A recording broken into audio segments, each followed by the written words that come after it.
Good evening, folks. It is 6:25. We're going to open up open session in accordance with board policy. This announcement is to advise all attendees tonight's board meeting is being recorded. Persons wishing to address the board on any agenda or non-agendized item must fill out a speaker card. We do have speaker cards. We'll now rise for the Pledge of Allegiance.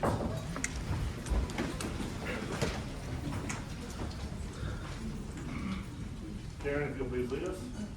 Ready, begin. I pledge allegiance to the flag of the United States of America and to the republic for which it stands, one nation, under God, indivisible, with liberty and justice for all.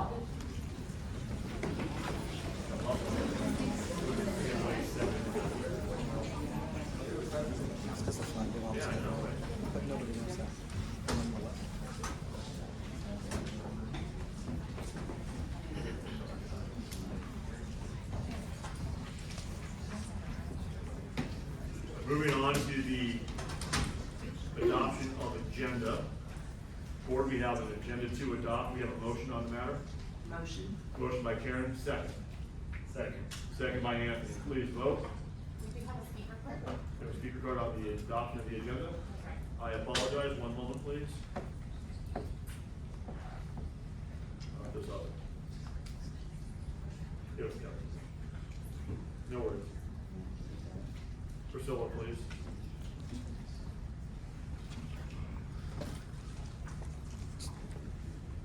This is just really quick. I noticed on the agenda, before you approve it, if you have to go back and approve it, I hope, agenda item 7A and agenda item 7B, there's no reference regarding subject matter or who prepared the item. Thank you.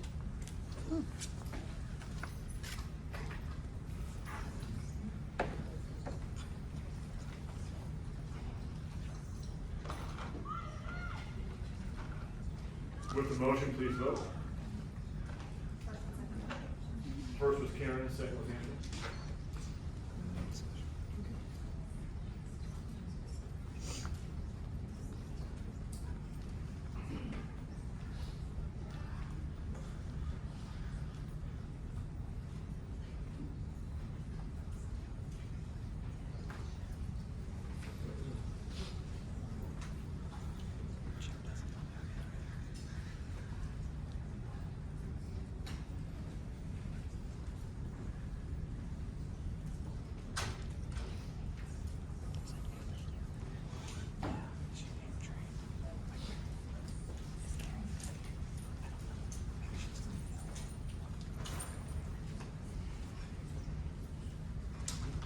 Passes 4-0. Moving to report out of closed session, that's item 6A. We do have an item to report. It was moved by Karen, seconded by Anthony to suspend employee number 603951 for 2 days. Vote was 4-0. Moving to item 7A, presentation by Huerte Elementary School.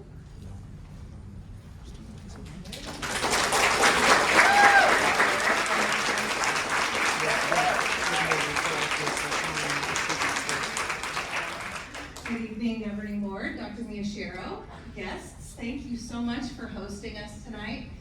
Last time we were here, I had the opportunity to share about some of the amazing things that are happening in our district and at Huerte Elementary, where I'm the principal. And so today we've prepared a short video to highlight some of those amazing things, and then we'll be treated to a TED Talk by one of our 4th grade students.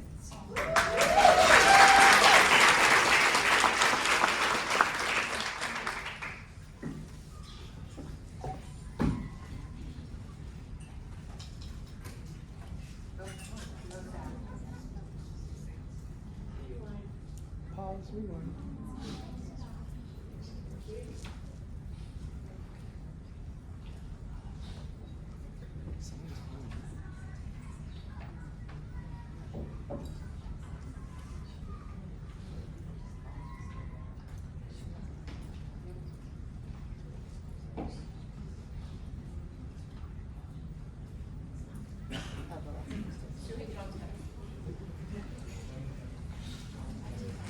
It's fine. It worked earlier when we tested it.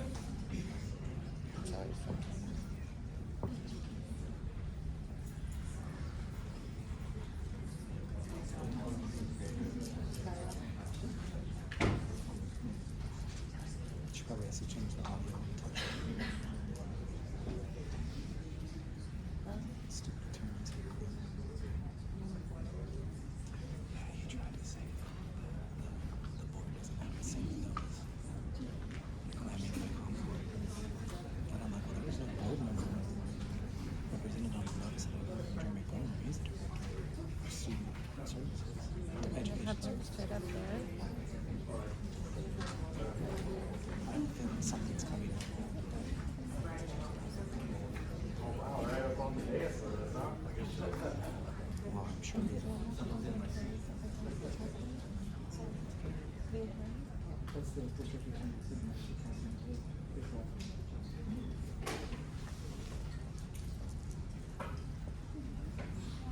That's legal representation. It's a great book. I know.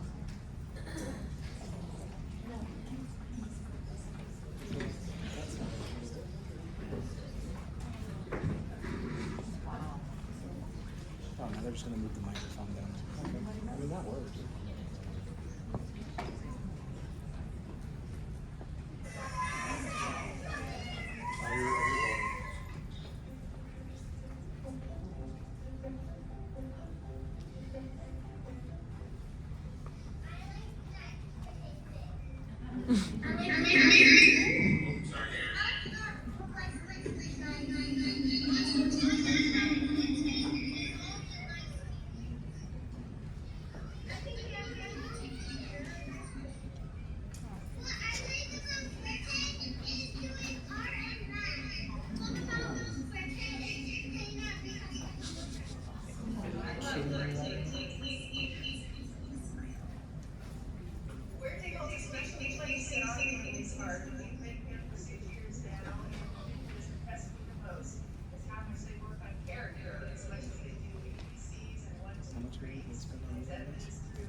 How much money they spend on this? I believe it's the districts like the boards. Drive around this neighborhood, you see the kids' parents, you see the kids that go to this school, they get to say hello to each other. So less than an honor to use my work with what they have. We love Fuerte because of the strong kind of involvement and tight community that makes us who we are as a Falcon.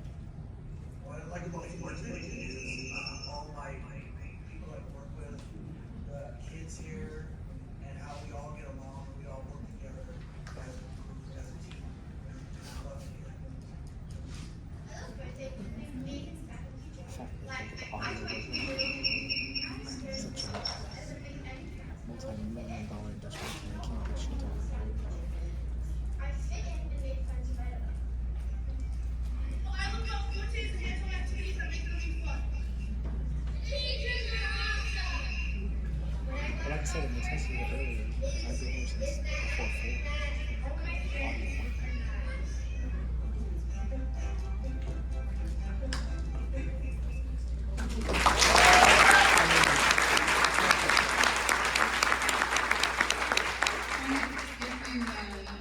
If you didn't love Fuerte before you saw that, you're gonna love it. First, I'd like to introduce Cajon Cajon. She is our TED coordinator, and she's going to tell you a little bit about our speaker for tonight.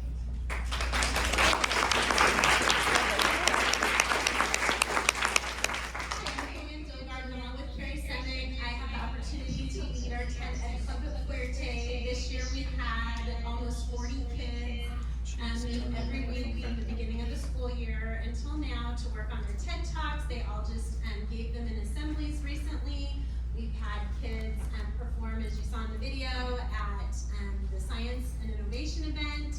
And they're currently this week, while speaking here, and in tours, and getting ready to hopefully, some of them go on to our big TEDx Oklahoma stage. So they put in hours and hours of hard work, and we brought one representative here today. Sophia Robertson is going to speak about putting first things first, the key to success.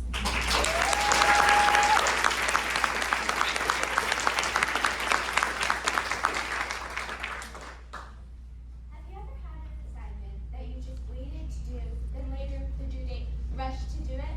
Well, I have. Today,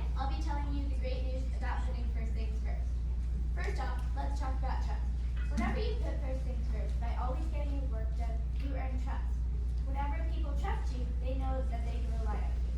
With this, you have more opportunities and also more responsibility, and if you're an adult, maybe even more cash. Benjamin Franklin said, "We may delay, but time will not."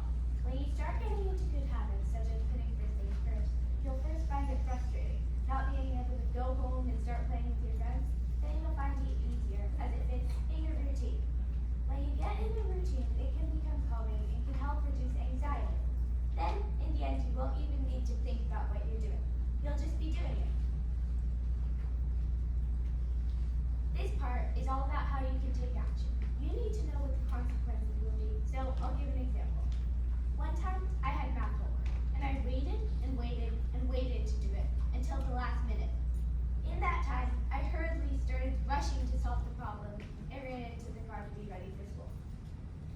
Later at math class, I looked at the paper and realized that there was a backside of 4 problems. Our teacher was going around and checking, and she checked me off as it was complete. But I told her, "Miss Hill, it's incomplete." Later that day, I finished it and showed it to her. When I did, I got this nice feeling. So I did some research. I found out that whenever you put first things first, you have a strong feeling of control and peace in your life. When you procrastinate, though, you have a high level of anger and anxiety. C.S. Lewis said, "Put first things first and second things are thrown in. Put second things first and you lose both first and second things." I think we should start living by this quote. So get out there right now and start putting your first things first.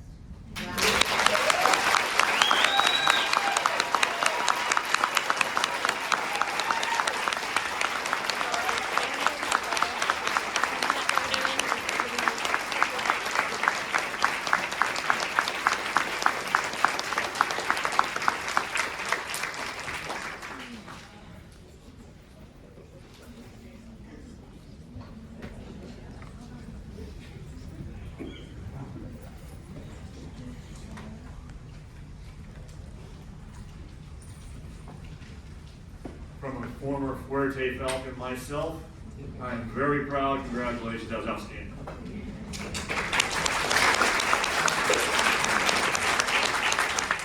Now go into the parent council reports. PTA?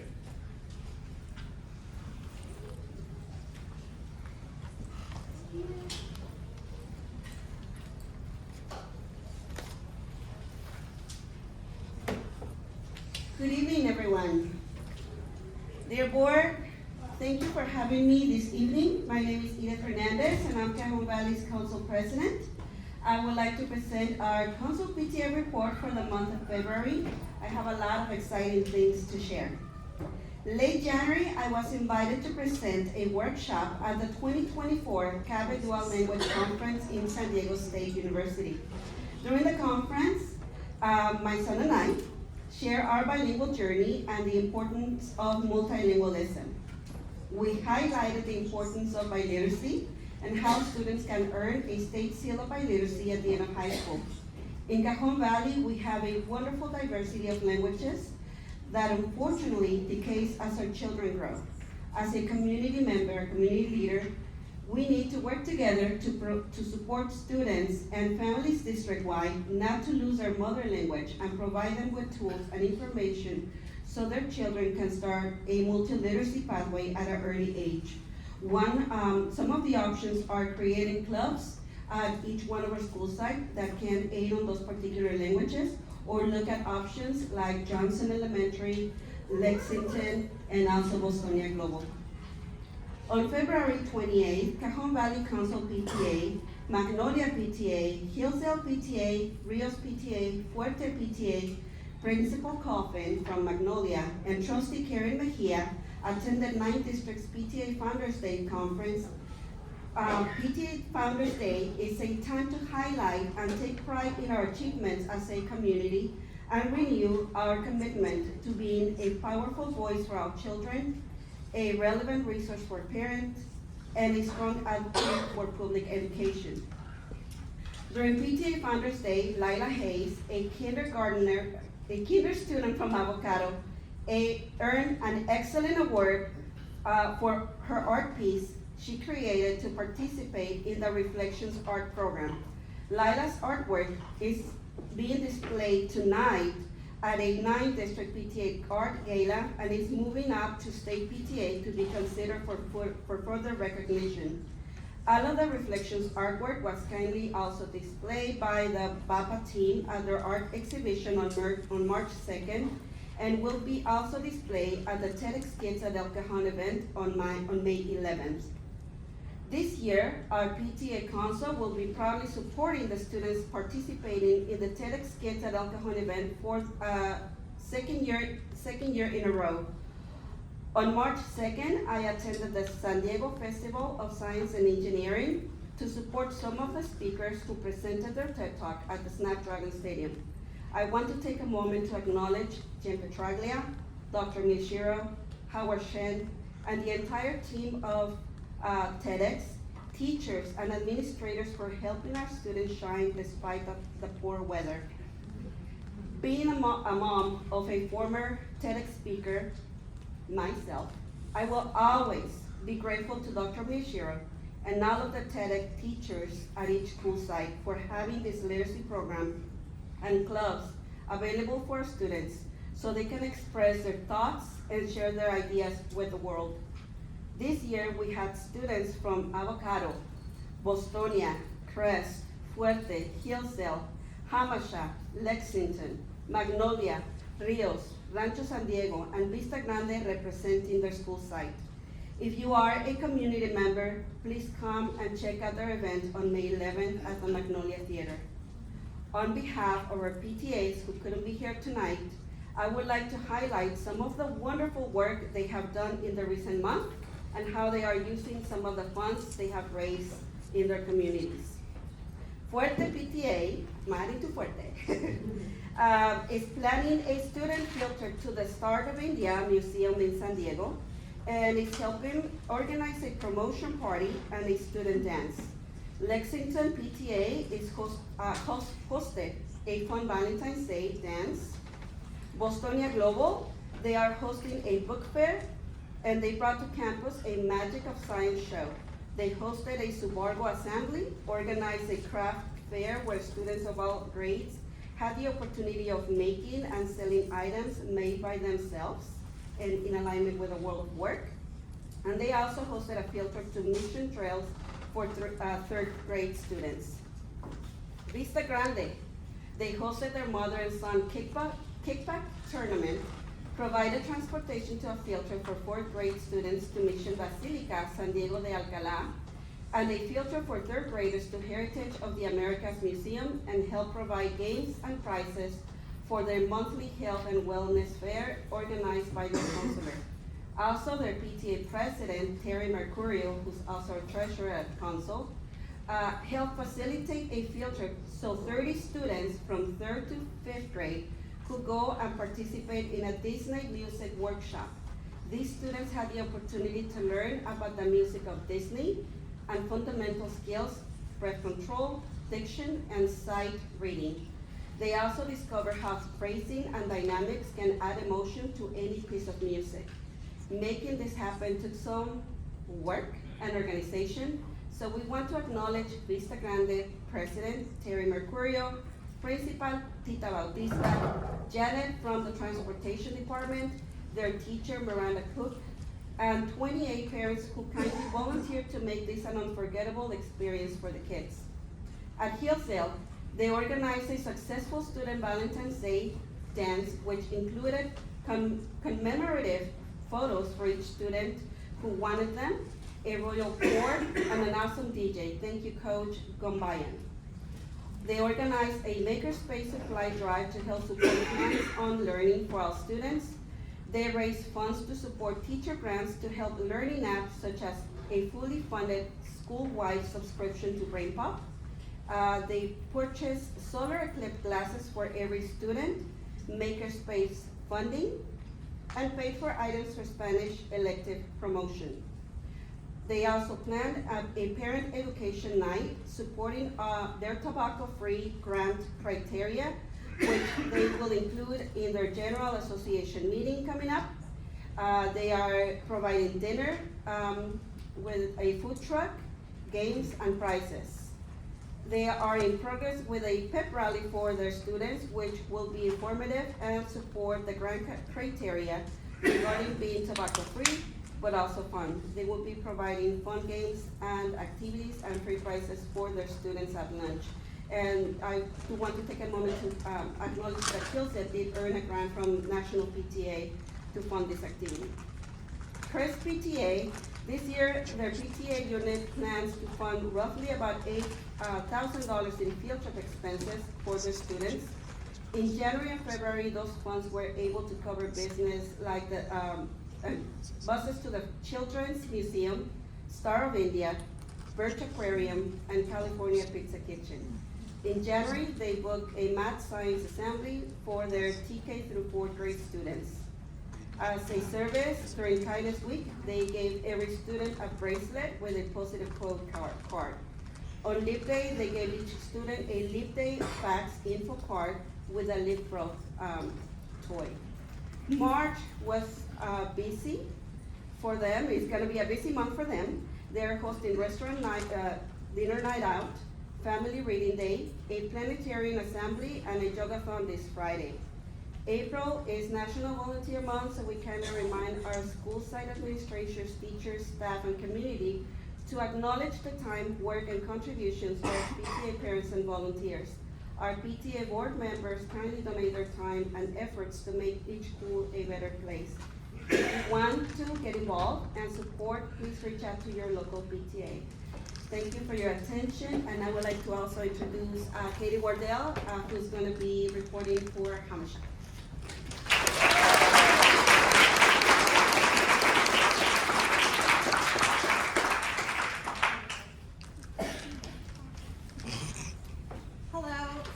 Said, my name is Katie Wardell. I am the PTA president at Hamashot Elementary. I am also a mom. I'm sorry, I get very emotional, silly. A mom of a 2nd grader, and I'm also the spouse of a Hamashot employee. So I'm very deeply passionate about what we do at Hamashot. Hamashot has amazing community. We are all about bringing our families together, and PTA is a huge part of that. Things that we have done recently, we just had on this last Friday, our MVP and Sons event. This is where our boys get to bring their most valuable person in their life, where we had a ventriloquist and provided dinner for our families. We had about 150 guests at that event run by PTA. We also recently had our Grandparents and Goodies. This is where we reach out to the grandparents of our families. It's not just about moms and dads. We know that a lot of our families are being raised by their grandparents, and we want to support and celebrate them. We had 200 people show up at 7 a.m. in the morning for a pancake breakfast. That pancake breakfast was sponsored by the Kiwanis of Greater Humul. We did a partnership with them. So we are really, really proud of that one. We also just yesterday had our science assembly, reaching out to all of our kids, and I got the feedback that it was the best assembly that they've ever had, and we're already rebooking for next year. Upcoming events, we have our VIP and Daughters. This is our very important person, and our girls event where we'll be doing a Royal Affair dance. And of course, we're going to be celebrating the CASP. I'm a teacher of 20 years, and I know how important state testing is for our school district. And we want to celebrate those kids and their accomplishments, but also our teachers. They work tirelessly to help prepare our kids. And so we're doing an all-school family movie night with that emphasis on celebrating the kids that have tested. We do more than just throw parties. We fund, and we fundraise. So different things that we have helped fund this year is the 549 Sports. We paid for that in its entirety. 549 Sports is every class weekly for a certain amount of time, and that actually just wrapped up. We also helped sponsor Outreach. We know that the district helped get money out to our family or out to our schools, and PTA covered the missing gap that there was with that funding. So every kiddo is getting about 3 lessons, 1 lesson a month about. We fund our teacher grants. All of our teachers get to put in for anything that they need in their classroom, and we reimburse them for that every year. We also support our teachers and our classes by funding buses for school field trips, and we buy all of the 5th grade students a yearbook every year, so they don't have to buy that, because we want all of them to walk away with the memory of their 5th grade class before they go off to their middle school experience. As a mom, PTA president, teacher of 20 years, I am extremely proud to be a Hammershaw Hawk.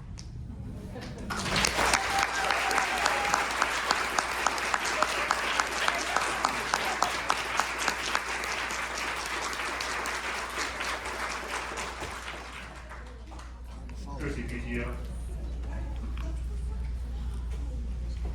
Hello, sorry I'm late. We just had our TK and kindergarten Americana performance at Blossom Valley. They did such a good job, and I have a kindergartner, so I wasn't able to pass the buck on that one to one of my fellow board members. But as far as LCC goes, we are looking to book, hopefully in early May, our dodgeball. So for any staff out there, we're still looking for maybe a little staff game. So if you're thinking about doing dodgeball, I'll be reaching out soon. So start thinking about good teams, because you want to win. And then for Blossom Valley, we just wrapped up our dances. We had our son dance and daughter dance, and they were both 80s, 90s, and Y2K themed, and that was really fun to see the parent dance-off competitions. Some parents dance better than others.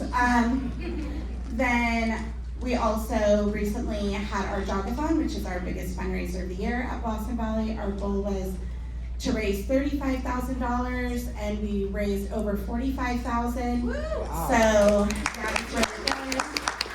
Very happy for our community, and we will be getting those teacher grants out soon. But because we haven't had our budget meeting yet to release the funds for the teacher grant, we did have a need today.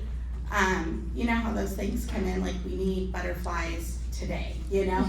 And so we reached out, and I was able to put a donation up on our website, on Instagram, for like $350, and one parent in 12 minutes donated all the butterflies to the TK Kinder families. And I tried to thank her tonight, the TK kindergarten performance, and I found out she actually isn't a TK or Kinder family.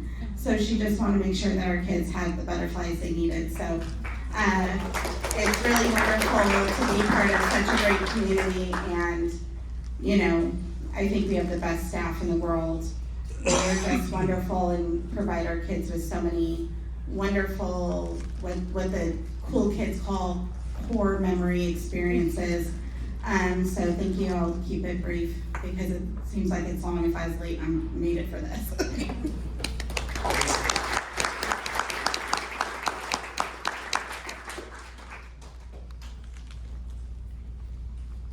All right, moving on to student discipline action items.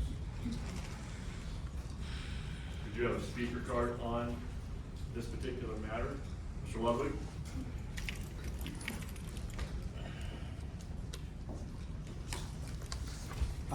Before I speak, am I allowed to get an explanation on what I brought before you guys went into closed session in regards to the education code? No. Wow, that's interesting. Okay.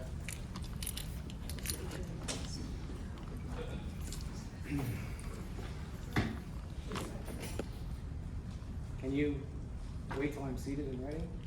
Thanks. Tinker v. Des Moines Independent Community School District is a landmark case stating a school's need to articulate a material or substantial disruption to the operation of the school or the learning environment. There was no testimony given by staff at LCC that demonstrates such a disruption. Tinker also says that students do not lose their rights simply walking through the schoolhouse gate. Education Code 201F makes mention to within constitutional bounds and impairs the access of a pupil to equal educational opportunity. The district wants you to believe that a post on social media outside of the school campus, not involved in any school activity, that was made on a personal device, on personal time, on a personal social media account, has prevented a student from equal access to educational opportunity, and curious expression and speech is within their constitutional bounds to discipline. In 2021, the U.S. Supreme Court used the substantial disruption test of Tinker in Monterey Area School District VBL to rule that the school officials could not discipline a cheerleader for a vulgar Snapchat post she made while off campus. Justice Stephen Bayer reasoned a school's regulatory interests were lessened when a student engages in off-campus social media speech, laying out 3 features of social media speech that dictated such an approach. With regard to off-campus speech by students, school officials rarely stand in loco parentis. Geographically speaking, off-campus speech will normally fall within the zone of a parental rather than a school-related responsibility. Courts should be skeptical of school officials' regulatory interests in policing students' social media speech, given that such speech could take place anytime during a 24-hour day. And schools have an interest in protecting even unpopular student speech because America's public schools are the nurseries of democracy. He also states BL also transmitted her speech through a personal cell phone to an audience consisting of her circle of Snapchat friends. These features of her speech, while risking transmission to the school itself, nonetheless diminishes the school's interest in punishing BL's utterance. Same as Kira. He continues, as we said in Tinker, for a state in the person of a school official to justify prohibition of a particular expression of opinion, it must be able to show that its action was caused by something more than a mere desire to avoid the discomfort and unpleasantness that always accompanies an unpopular viewpoint. Justice Bayer concludes in part, based on the fact that there was negativity put out there that could impact students in the school to the point where it could create a substantial interruption in or disruption of the school's efforts. As we have previously said, simply undifferentiated fear of or apprehension is not enough to overcome the right to freedom of expression. Justice Alito and Justice Gorsuch write separately in agreement, even if the student's off-premise speech on a matter of public concern is intemperate or crude, when a student engages in oral or written communication of this nature, the student is subject to whatever restraints the student's parents imposes, but the student enjoys the same First Amendment protections against the government regulation.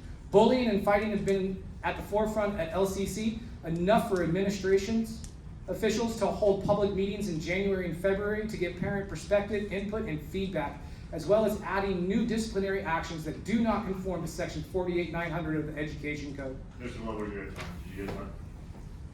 Are you done? I have one more paragraph. Please go ahead. I want you to finish this. I appreciate that.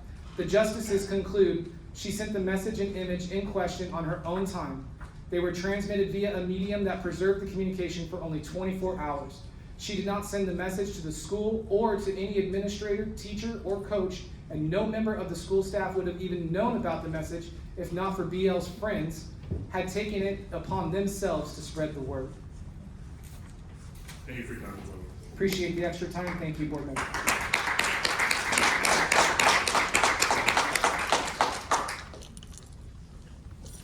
All right, board, moving to 8A, it is recommended that the governing board approve the recommendations of the readmission hearing panel in the matter of student 2324 RH04. Do we have a motion? Motion. Motion by Karen. Do we have a second? Second. Second by Anthony. Please vote.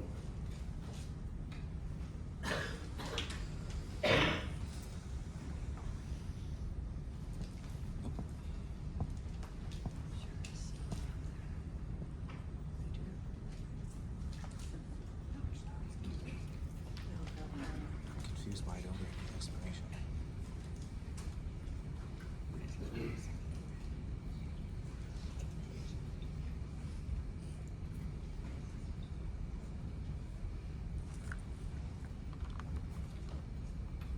Vote passes 4-0. Moving now to B.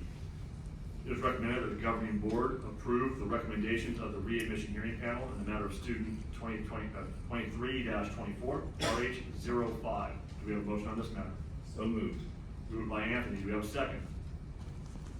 Second by Juliana. Please vote.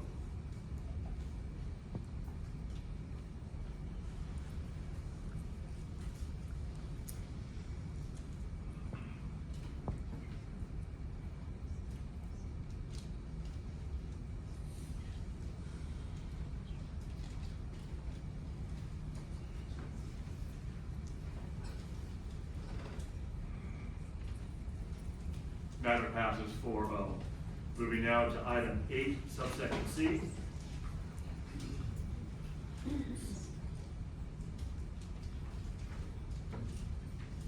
As to item 2, subsection C, AH07, I move that this board adopt the findings of fact and conclusions of law of the administrative hearing panel, expel the student for violation of Education Code section 48900 subsection r for the balance of the current trimester, suspend enforcement of the expulsion for that same period, as long as the student does not commit any other offense that is grounds for suspension or expulsion during that probationary period, or violate any district rules or regulations governing student conduct, the student will continue to attend Los Cochas Creek Middle School while on suspended expulsion. Finally, this record of expulsion proceeding will be expunged upon satisfactory completion of this probationary period. Do I have a second? Second. Second by Juliana. Please vote.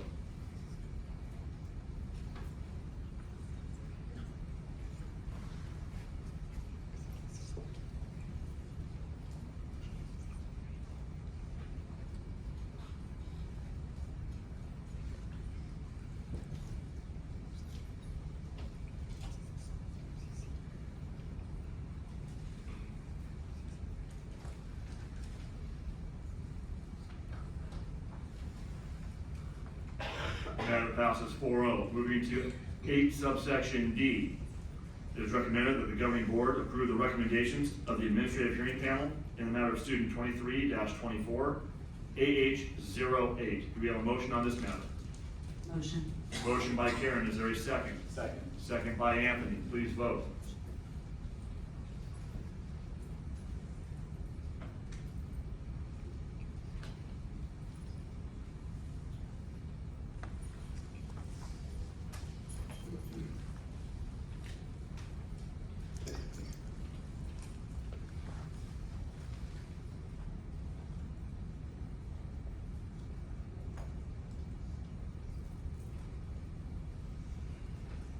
Matter passes 4-0. Moving now to item 9A. Ms. Schreiber, do we have a speaker card?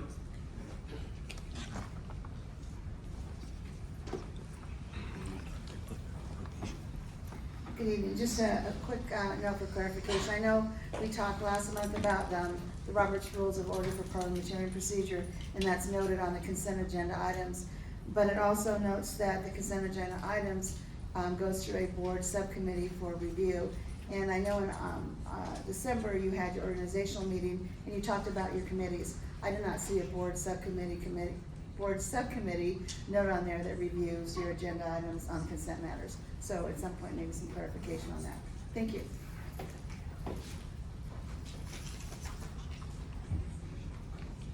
Board, we have a consent agenda. Do we have a motion to adopt the consent agenda? Motion. I would like to pull B. Okay, prior to the motion, Anthony, which number was that? B, which is the board meeting minutes, and E, warrants and wire transfers. Before we pull 9B, is there a clarification now that we can keep it on consent, or do we need to vote separately? Yes. Let's make it a clarification if you don't mind, that way we can keep it on the same vote. Okay, so the votes are opposite again on the educators co-op vote, where trustee Georges and I voted no, trustee Miller and Mejia voted yes. So it says me and Juliana voted yes, and Jim and Karen voted no. And then, So if you can please make that note, we can get that corrected. and then at the end, it says the motion continues on that 2-2 vote, and I went back and looked for, other 2-2 votes, and the others say the motion does not pass. So I wanted a clarification on what motion continues mean. If it is a 2-2 vote, Then it should say it doesn't pass. okay, so to ask for that correction as well. Did you grab both of those? Okay, with those corrections and with pulling 9E, does anybody else have any other consent agenda items? Hearing none, we'll move to adopt, or we have a motion by Karen. Do we have a second with that correction? Second by Anthony. Please vote. Oh, I take that back. Before we do that, Mary gave us 9F. We do have a speaker card on the consent agenda. I apologize. Mary, then Shannon Savignon would follow. If you'll please stand behind her in order. And then Lee Varilla, if you'll please stand behind her in order. There's Lee here. These are all on 9F. And since we're adopting the consent in total, we'll handle that right now.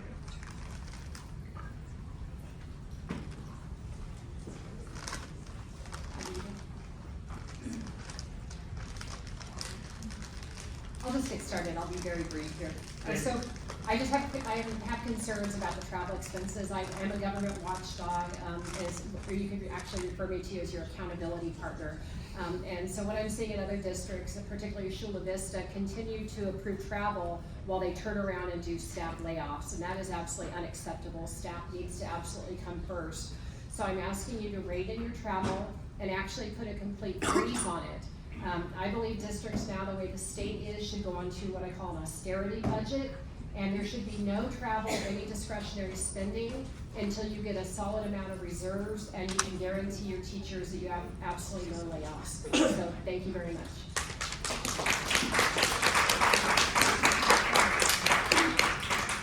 So to make sure that we're clear, Mary, as this is an agendized item, if we have reserves, then you're okay with travel. Well, let me try to understand your comment correct. Is I that want to accurate? make sure there aren't going to be any layoffs. If there's anything on layoffs, then there shouldn't, like, if you're thinking of layoffs, there should not be any talk of travel. All right, so at this point in time, we don't have any, what they call more 16 pink slip notices given. This is not San Diego Unified. I understand where you're coming from. So with that clarification, you would adopt and accept travel. I would accept travel for professional development and maybe limit it for so many trips per year and rate it a total amount for your superintendent who seeks to travel a lot. So we're adding to the prior comments. That's fine. I just want to make sure you and I understand where you're coming from. Okay, thank you.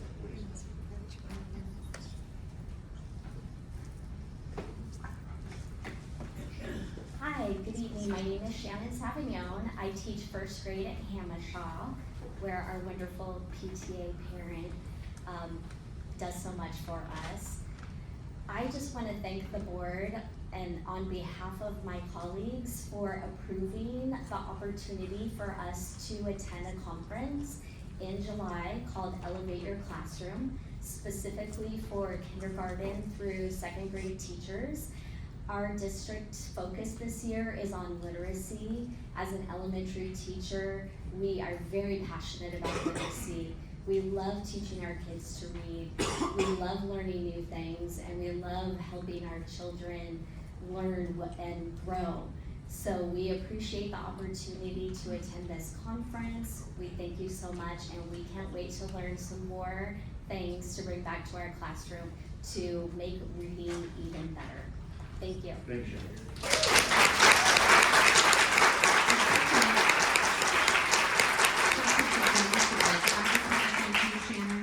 Thank you, Shannon, for your comments. I really appreciate that. And so just that positivity is wonderful and accepted. So thank you. Lee, when the time starts. Okay, I'm gonna be really brief anyhow. I have the same concerns that Mary does about travel. It seems like the superintendent is just traveling all the time, and they're always high-cost things. $4,400 to go to Vancouver for more TED Talk stuff. It seems like you've already kind of got the TED Talk thing going, because that was an awesome TED Talk that we got to hear tonight about first things first. And I think first things first is something that we ought to keep in mind for our superintendent. He has such an extravagant salary, and still to want to spend money for that.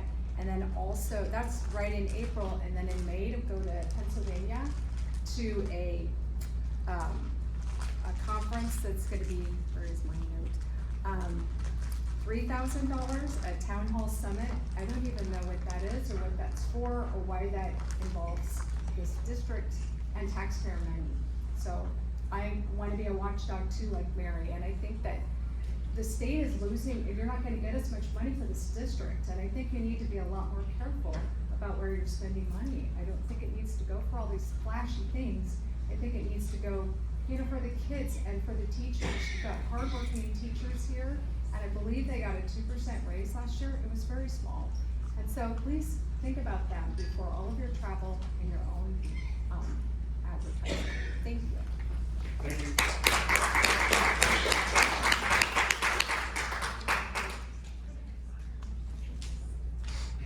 Please vote.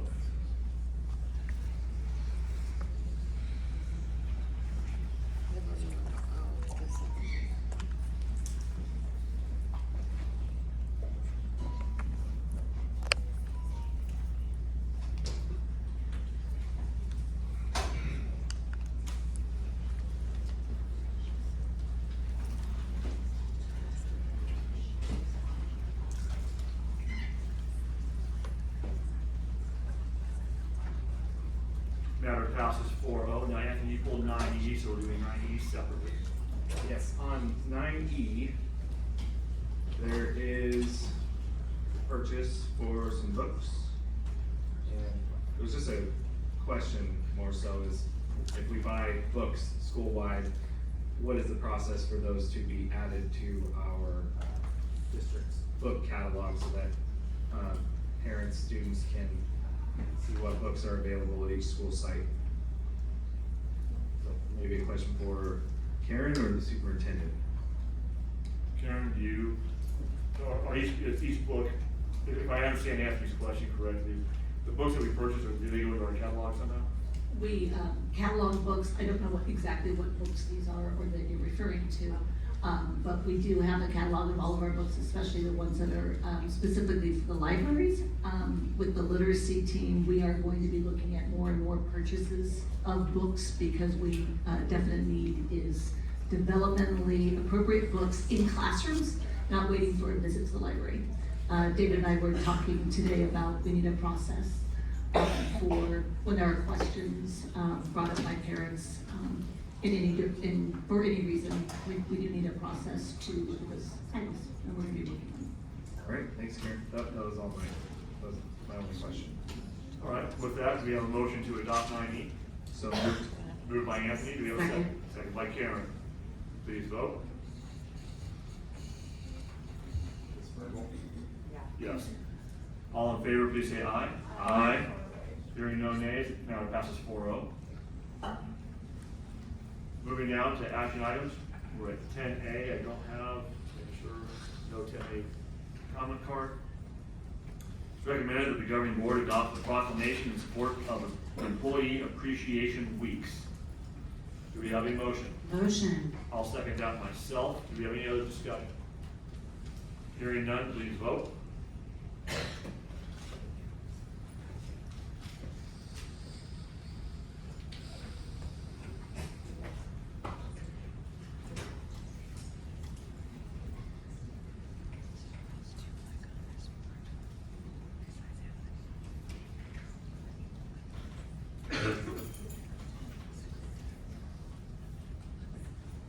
Passes 4-0.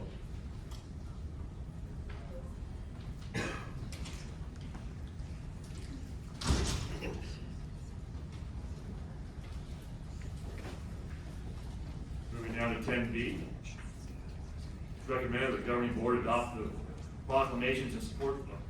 Why is that not applicable? There we go. 10B. It's recommended that the governing board award bid number 1631 to Frank & Son Paving and Seal Right Paving as the lowest responsible bidders by line item as detailed below. Authorize staff to approve necessary change orders, subject to ratification, and accept the project upon completion. Do we have a motion? Motion. Motion by Karen. Do we have a second? Second. Please vote.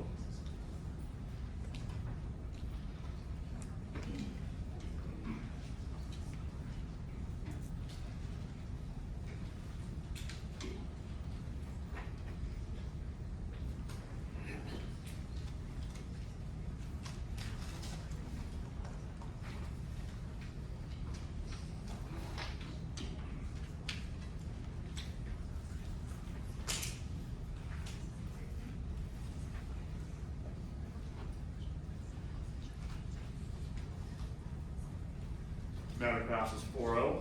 Moving to 10C. It's recommended that the governing board reject all bids for bid 1630 and authorize the rebid of this project. Do we have a motion? So moved. Motion by Anthony. Do we have a second? Second by Juliana. Please vote.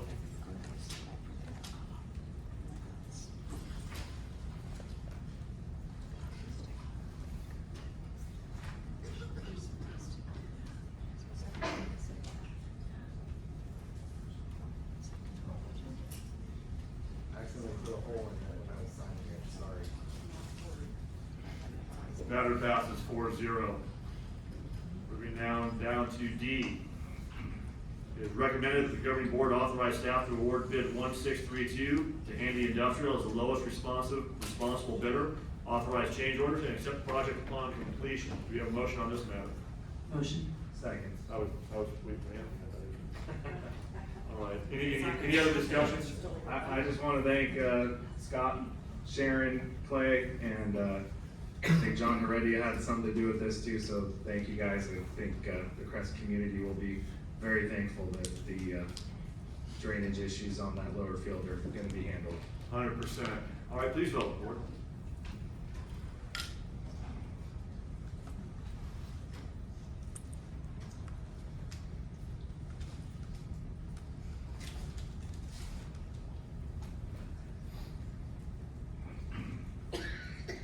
Matter passes 4-0. Moving on to E.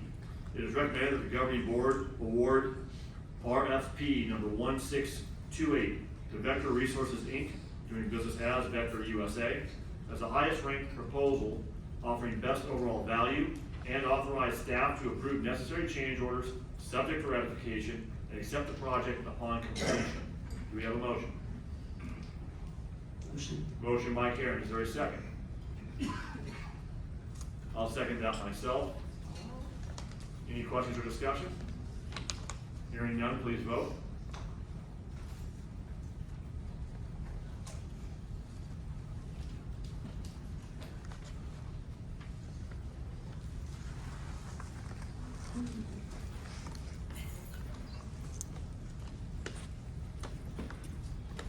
Matter passes 4-0. Moving now to F.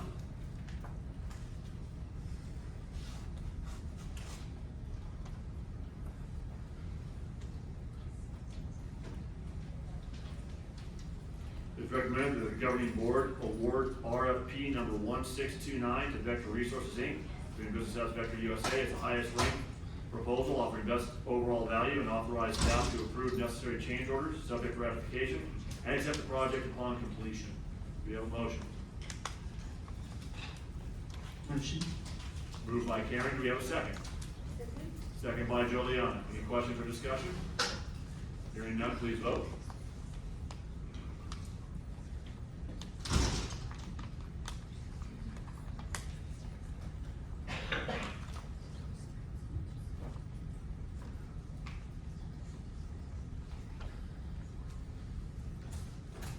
Matter passes 4-0. Moving now to G. It is recommended that the governing board approve the classification and compensation study, phase 3, of the 3-year study for the classified bargaining units, CVUSD, and approve revised job descriptions, new positions, and salary reallocations. Do we have a motion on this matter? So moved. Moved by Anthony. Do we have a second? Second by Karen. Any questions or discussion? Hearing none, please vote.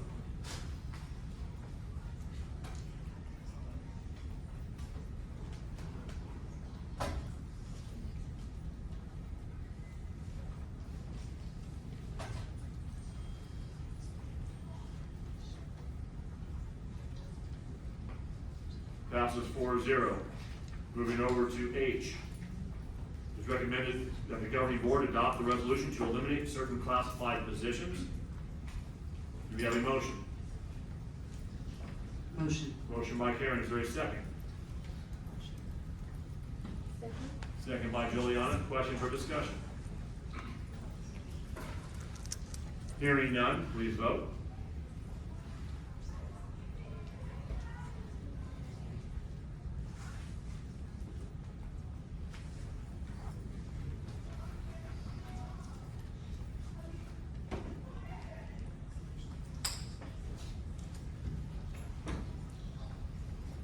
passes 4-0. And to clarify for those in the audience, those were not to lay anybody off or to fire any employees. Those were open positions that were agreed upon to be eliminated. Moving now to I. It is recommended that the governing board authorize staff to award bid number 1633 to Chambers Inc., doing business as roof construction, as the lowest responsive bidder, and authorize staff to approve necessary change orders, subject to ratification, and accept the project upon completion. Is there a motion? So moved. Moved by Anthony. Is there a second? Second. Second by Karen. Questions or discussion? Please vote.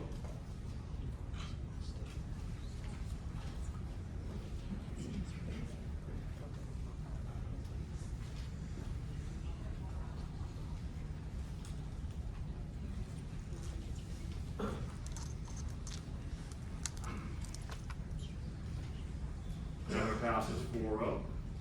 Moving now to the second interim report. Scott?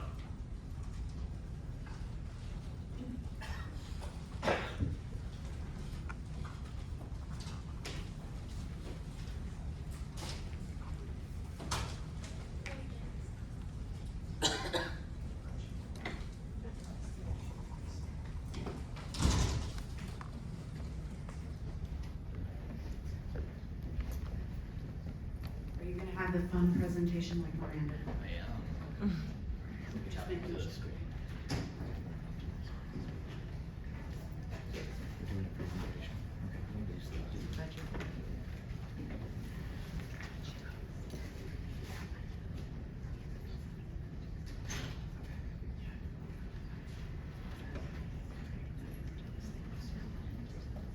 Scott, at this point in time, we're gonna take a 5-minute break because we've had 2 trustees step off the dais. And we've got Professor Quorum, so we're gonna take a quick break until they return. If anybody needs to use the restroom, now's a good time to do it.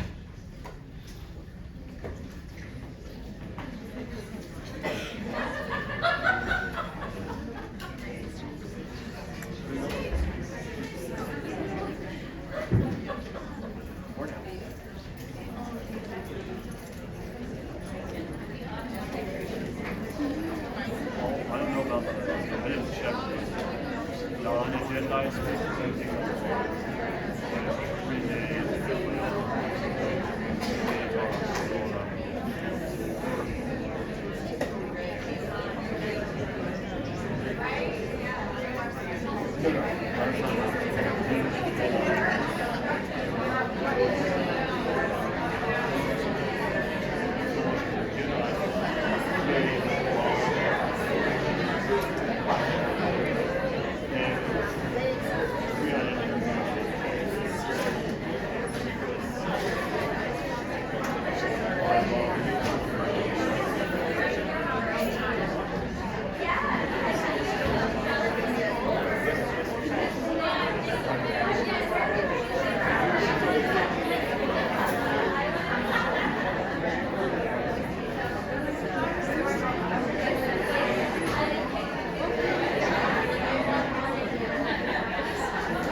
screen. I don't know if they can ever see it on the screen, but I figure we might as well, right?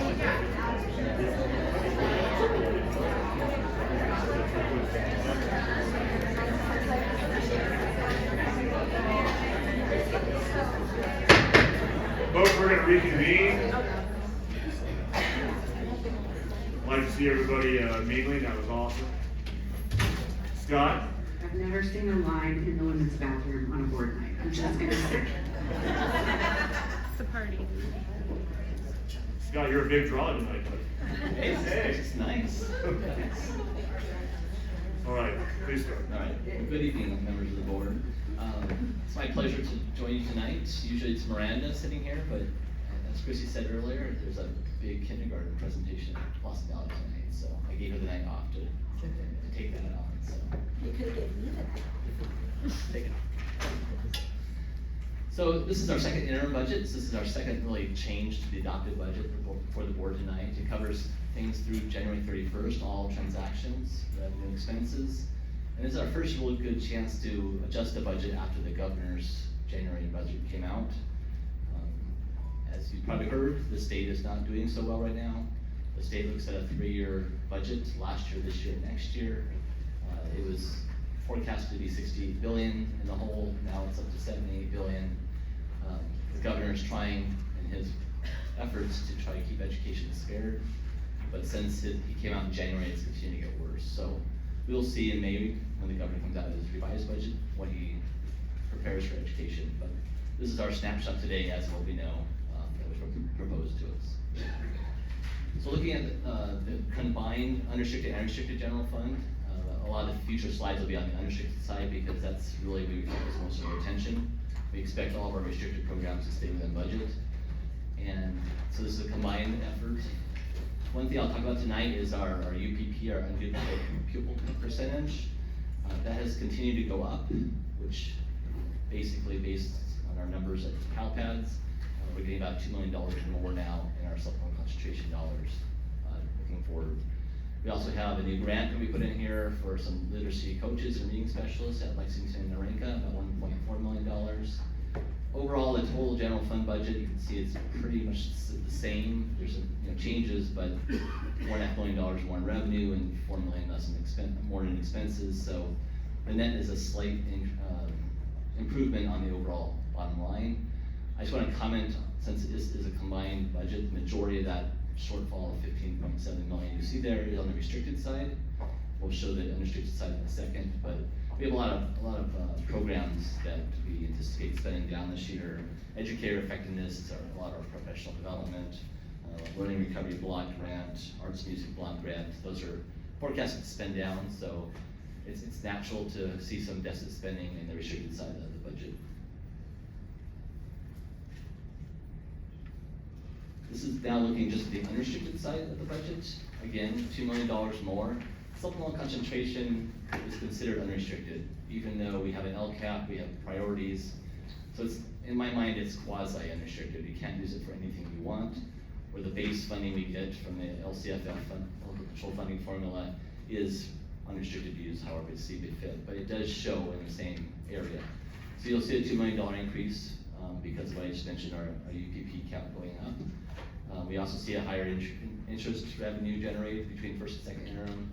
We've got several ESSER funding, the block grants, where there's a lot of cash, and as we see the higher interest rates, that's one good thing about higher interest rates is our savings. If we have savings, we get more interest.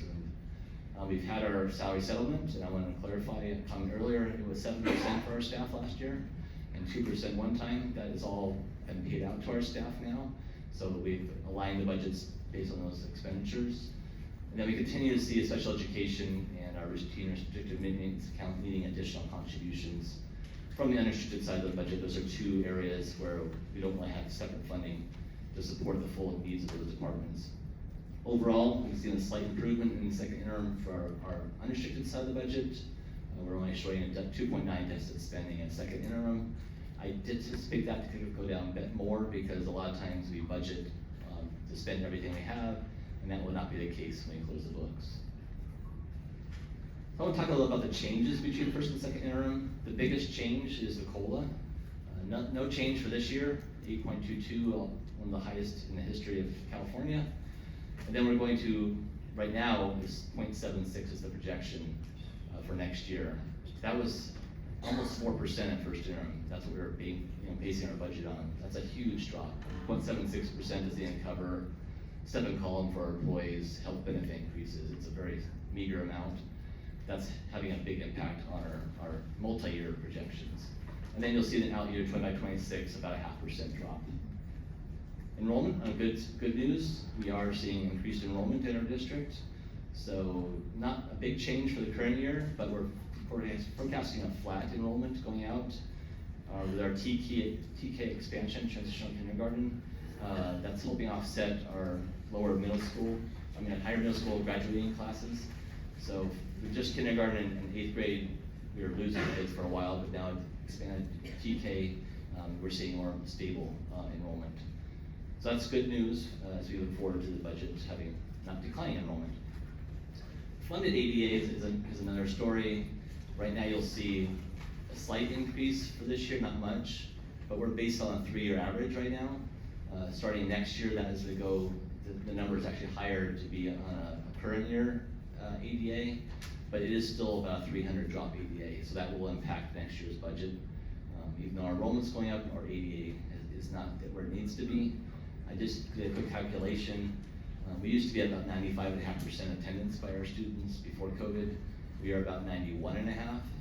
That 4% is about 600 ADA, or about $9 million to our district. So that is a big impact we're feeling just by kids not coming to school every day.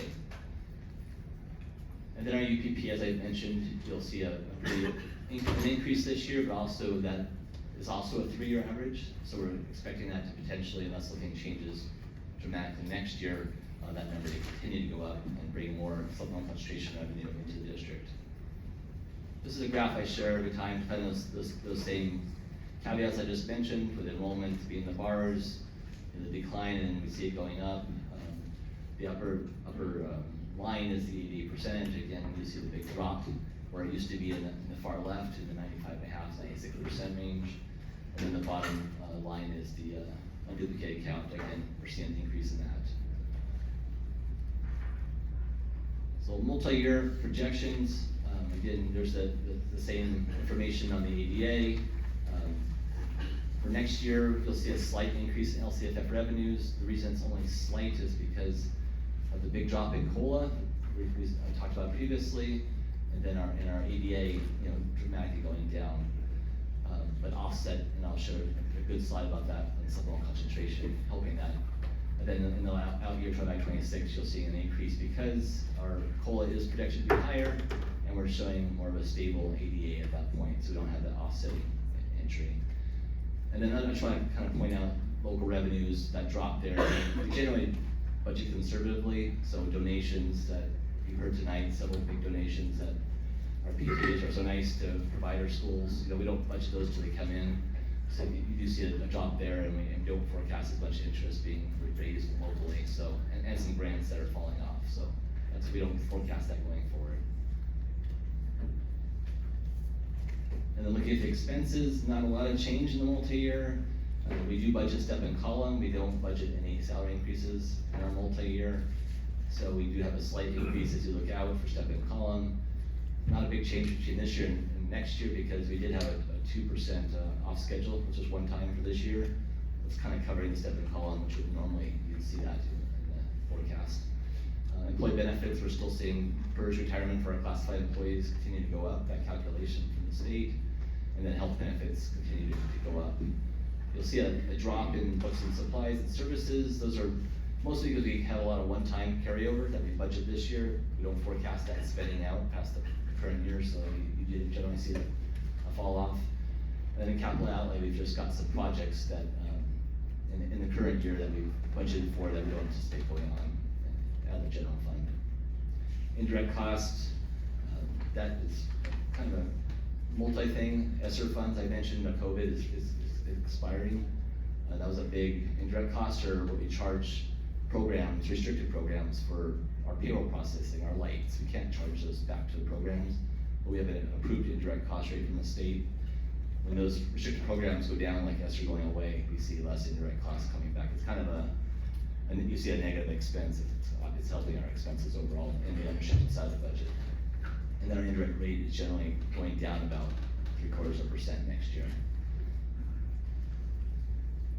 So overall, in our multi-year, as of tonight, even with the decreased COLAs, in the unrestricted side of the budget, we do see an overall forecast. There's the 2.9 shortfall this year, but then a slight positive the next 2 years, 1.6 million, 3.1 million. So this is where it's a little, follow me here if you can. This is kind of a snapshot again, first interim and second interim. So no change in COLA, but then you'll see the big drop like I talked about previously, over 3% for next year and 0.5% the last year. ADA going up, 3191, 162, that's good news. The UPP going up, which is good news. But the base grant is forecasted to lose $4.1 million from what it was at first interim. And then it goes up slightly in 4.5 million, that's just the cost of step and column, those kind of things going out. Supplemental concentration, however, you see is a big positive number. So those are kind of hiding the trend in our district. And if we're not able to shift some expenses from the base grant into our total cap and supplemental concentration, we will need to start looking at reductions because we cannot continue to have a $4 million structural shortfall in our base budget. So that's something we'll be talking about. Is there ways to save positions and shift some expenses into supplemental concentration. And the overall LCF, as you see, is pretty flat because of those two variants as part of the LCFF. I just want to show briefly what a zero COLA would look like because, as I said, the budget is deteriorating at the state, and there's been some rumors of not being able to fund the even meager 0.76%. So if that were to happen at 0%, from what I'm showing you tonight, we'd lose another $1.5 million next year, which grows to 1.6 million in 2026. And then Bostonian Global, just briefly, they are still growing ADA-wise. Their senior class, I believe, this year is in the 20s. So we're hoping for a good freshman class that will replace that senior class. And also I know TK, they're trying to expand their TK in the dual language program. So we forecast to continue ADA growth in that school. Of course, with growth of ADA, you need to hire some staff. So you see some staff salaries and benefits going up.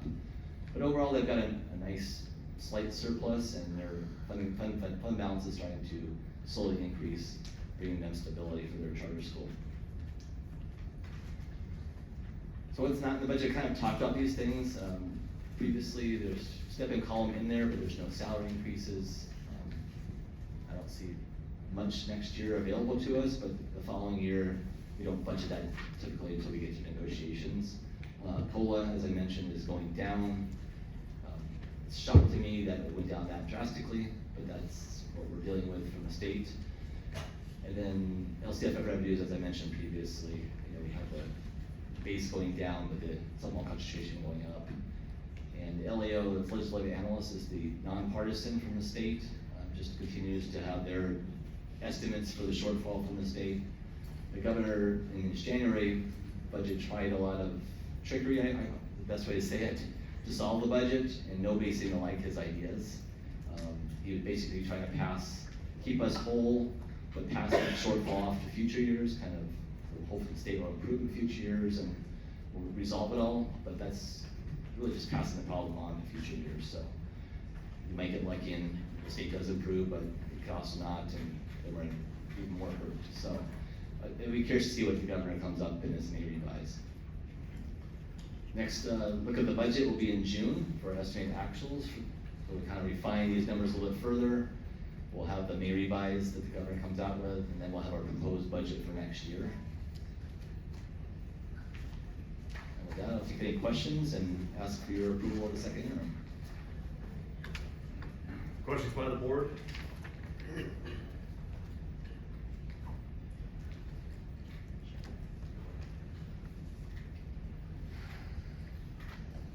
Scott, you may want to just clarify for those in the audience that are unfamiliar with the process, why do we do interims when we don't really have a budget by the state?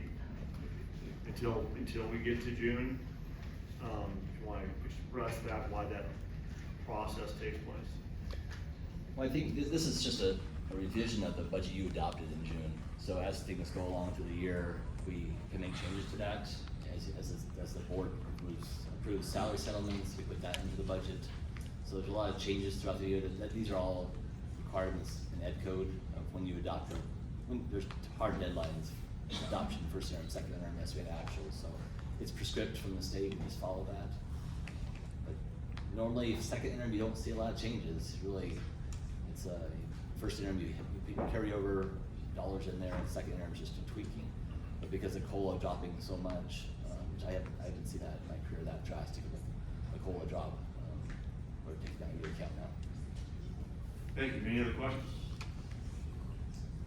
Hearing none, do we have a motion to adopt the second interim? Motion by Karen, is there a second? Second. Second by Anthony. Please vote. David, you were inquired about building. Thank you.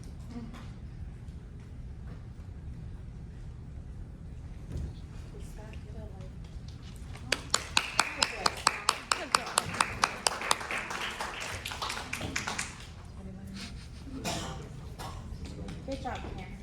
Not yet. Oh, no. I'll clap for you. What was the clapping for?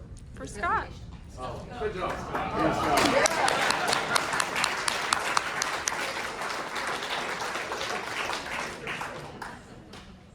Clapping, but nobody's calling for the encore. I was gonna just say that. I was like, wait, I need to catch up. Let's do it again.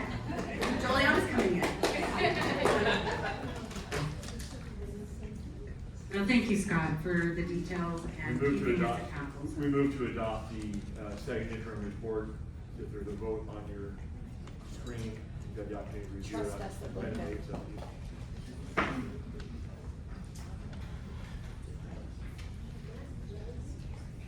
Well, we haven't had the. Oh, yeah. No. There we go. 4-0. All right, we move now to item K. So it's recommended that the governing board adopt general obligation bond resolution and authorize staff to submit documents to the county registrar of voters. Before we get into the item, we do have speaker cards on this item. So I will ask, we'll go in threes. If the first speaker will please take the podium or take a seat at the table, then the next will stand behind, and then the third person will please stand behind the second, and then we'll rotate through. So, first speaker, Alicia Rhodes, please. Second will be Anna Hernandez. And the third, Christine Spar.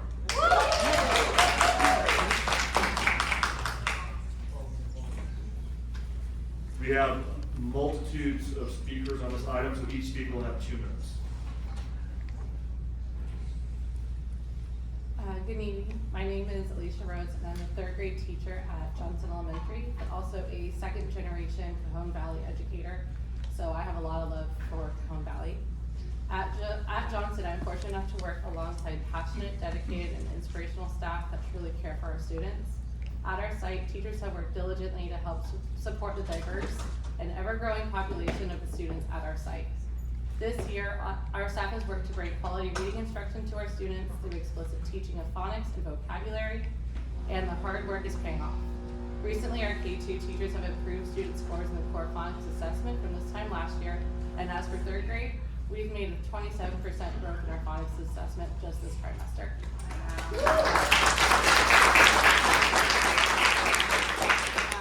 Alongside the academic growth our students have made this year, the community shown on campus is very strong. Our students come to school each day feeling recognized, celebrated, and cared for by each other and by every staff member. This has translated into our classrooms as students collaborate respectfully and build relationships that allow for critical learning to occur. At Johnson, there's a strong sense of respect, care, and family that makes our school a safe place for all students. In order for us to continue to provide this environment for our growing population, the adoption of this bond would bring us closer to giving the students the campus buildings they truly deserve, especially with the growing newcomer population and every other population coming to Cajon Valley. Thank you.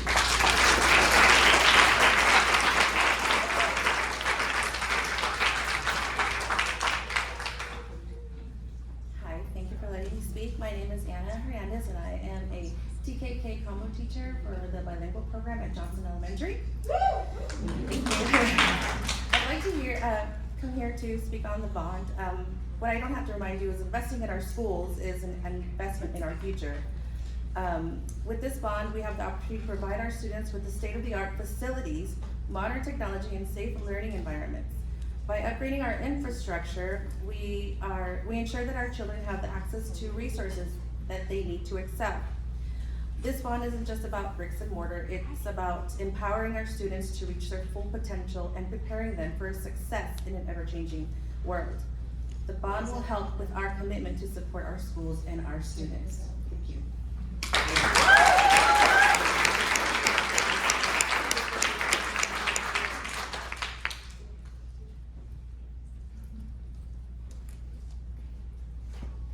Thank you very much for taking my comments tonight. My name is Christine Scar, and I'm the principal at Johnson Elementary. I'm here to speak in favor of the bond measure. Before I do so, I'd like you to know that this is my 31st year working for Cajon Valley Union School District. I'm extremely proud of the work we do here. Our wonderful employees under the leadership of Dr. Miyashiro and the cabinet work super hard to help a very diverse community of students grow and succeed in life. One of the many reasons I support the bond is our diverse community deserves to have high quality facilities in which to learn. Our school, Johnson Elementary, was built in 1955. Things have changed a lot since then, and our facilities need to adapt and grow to keep up with our changing needs. In 2020, our district used bond money to build the beautiful building that I just gave you a photo of, to replace 9 portable classrooms, which is terrific. We still have 12 portable classrooms. Our portable classrooms were brought onto campus in 1995. I know that because I was there. In order to house teachers and students while their rooms were remodeled. When the remodel was completed, the portables were not removed because we needed the classroom space. And those same portables are still on campus today. The building in the photo was supposed to have a whole other half with 8 more classrooms. Without a bond, we cannot keep up with our infrastructure needs. It was crushing in 2020 when the bond measure was defeated by such a tiny percentage. We must put a bond measure back on the ballot so that our students can have safe, modern, and attractive schools in which to learn. Thank you.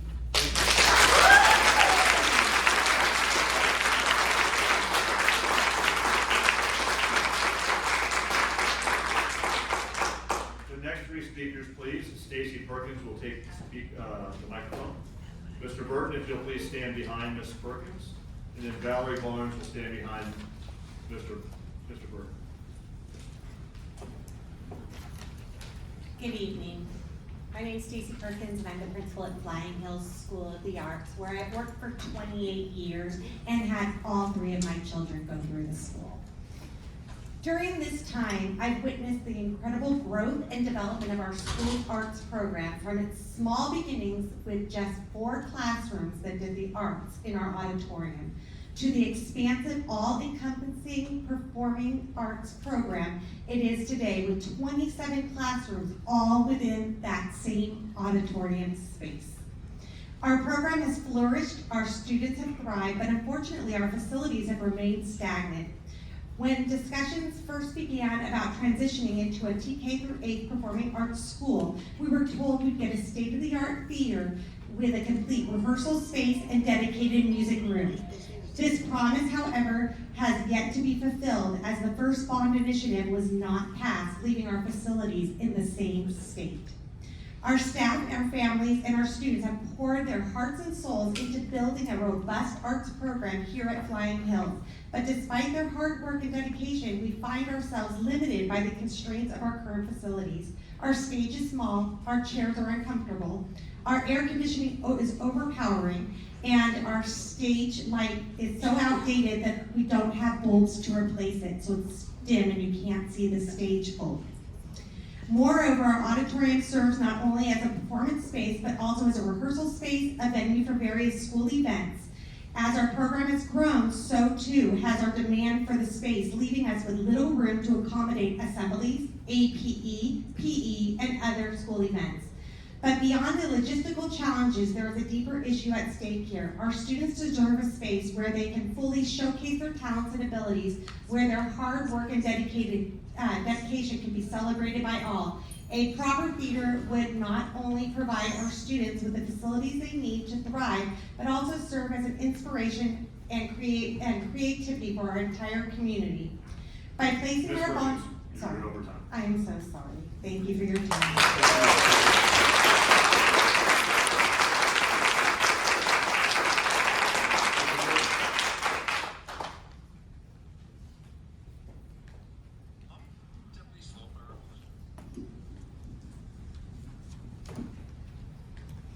Good evening, citizens of El Cajon Valley School District, the owners of this district. I'm going to address the board. The board is elected to represent the citizens and oversee the superintendent, and the superintendent's job is to educate the students, to keep the students safe, and to oversee the staff. Mr. Miller, last time you addressed my comments. Yes, you are a resident of this district, but you're an elected representative to represent the desires and the feelings of the citizens that you represent. You're no greater than anybody else. You hold the title of president, and you haven't been doing a good job. If you get a grade right now, it's going to be D. Where is the Citizens Advisory Committee that should be included in this bond that you want to put through, that you want to put the taxpayers encumbered for I don't know how many years, 30 years, 40 years, to spend more money unjudiciously? You don't listen to what we say, you just do what you want to do. You represent us, and I expect that you get a Citizens Advisory Committee for every board and every action so that we can oversee exactly what you're doing with the money. So far, you haven't done that. You've been the board president for over a year now, and there's still no Citizens Advisory Committee. There should have been one included in this bond, so I suggest that you put everything on hold until you include the citizens, the taxpayers, the people that own this district, in charge and included in the decisions that you're making. This is your record. You've got to run on your record, and you've got an election coming up. Thank you. Thank you, Mr. Burke.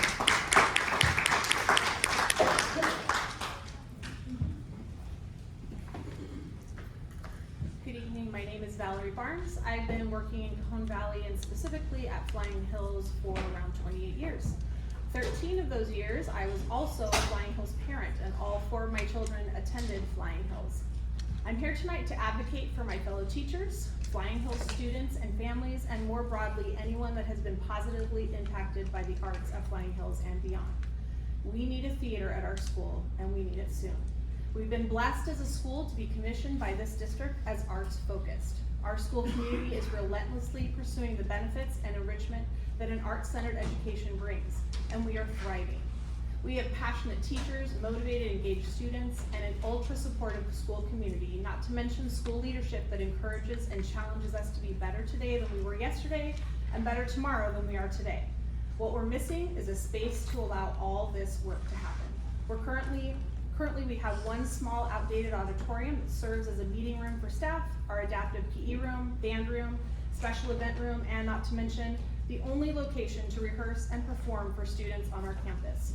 This means that on any given day, 10 different grade levels are competing for time in this one small space. I'd be lying if I told you that this wasn't a real source of frustration and discouragement for every teacher on campus at some point during the year. Our kids and teachers are hungry for the opportunity to perform and enjoy the character developing benefits of this type of work, but are consistently denied that opportunity when one look at the auditorium schedule reminds us that there is no space for us to do what we've been asked to do: create and inspire dynamic thinkers through the arts. The impact that a new theater would have on our community would be exponential. Speaking personally, I've always wanted to have a spring show choir showcase. It would allow me to give more opportunities to my students to shine, some of which don't get that opportunity within the four walls of our classroom. Every one of my colleagues, and not to mention my students, shares this desire. We want more chances to perform throughout the year, and the type of work we're doing just isn't feasible in our classrooms. Just to be clear, I'm not asking for a new theater for my benefit. I'm asking on behalf of our students and families. I will. Okay, thank you so much.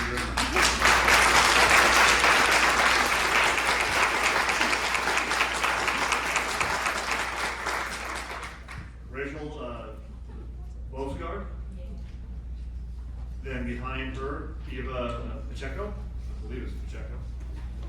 And then Jesus Pacheco. Good evening, board members. My name is Rachel Borsgaard, and okay. Wait for that timer. Okay, and go. Okay, and I'm a second grade teacher at Flying Hills School of the Arts. This is my first year as a teacher at Flying Hills, but my second year at this school. I completed my student teaching there back in 2019, and I fell in love with the school and its vision, and decided to come back as soon as there was a spot for me. This past winter, it was my privilege to direct the show Willy Wonka Jr. with our entire second grade class. This was the first full theatrical performance that second grade has done. We had full costumes and makeup, microphones, props, and a cast and crew of 75 7-year-olds. Going into the show, my team and I had many hesitations and concerns about what our students were capable of. Were the script and stage directions too advanced? How would our students with speaking roles, who are still learning phonics and decoding, able to memorize all of their lines?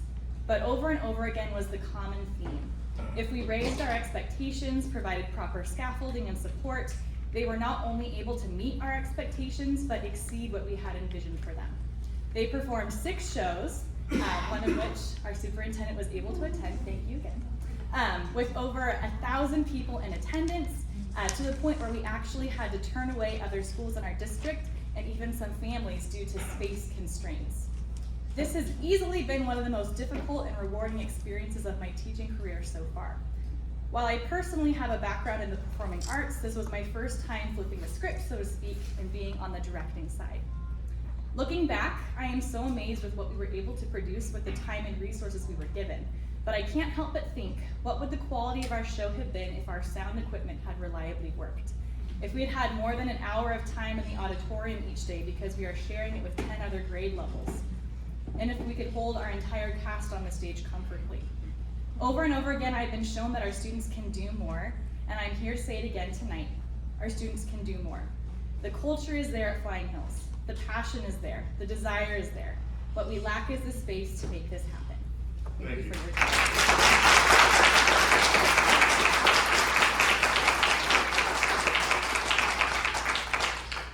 Ms. Pacheco, did you say that Jesus would not be speaking? Yeah, he has to leave. Okay. So I'm gonna be very brief. My name is Eva Pacheco. I am the founder of Eje Academies Charter Schools. We have a elementary and middle, and we are housed on the, I think, the oldest school in the district, the oldest building. So it needs a lot of repairs. We have a great program. We have a great music program. We have a symphony. We have a band, and we have a mariachi.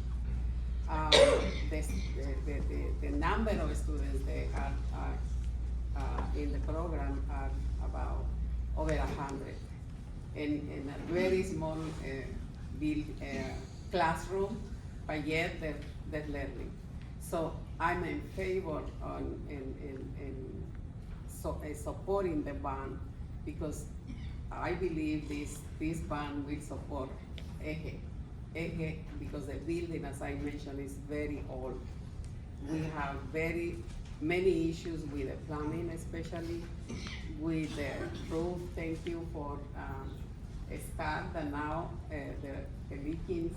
The students are not worried to have too many buckets in the classroom to catch the rain, but we're still having a lot of issues.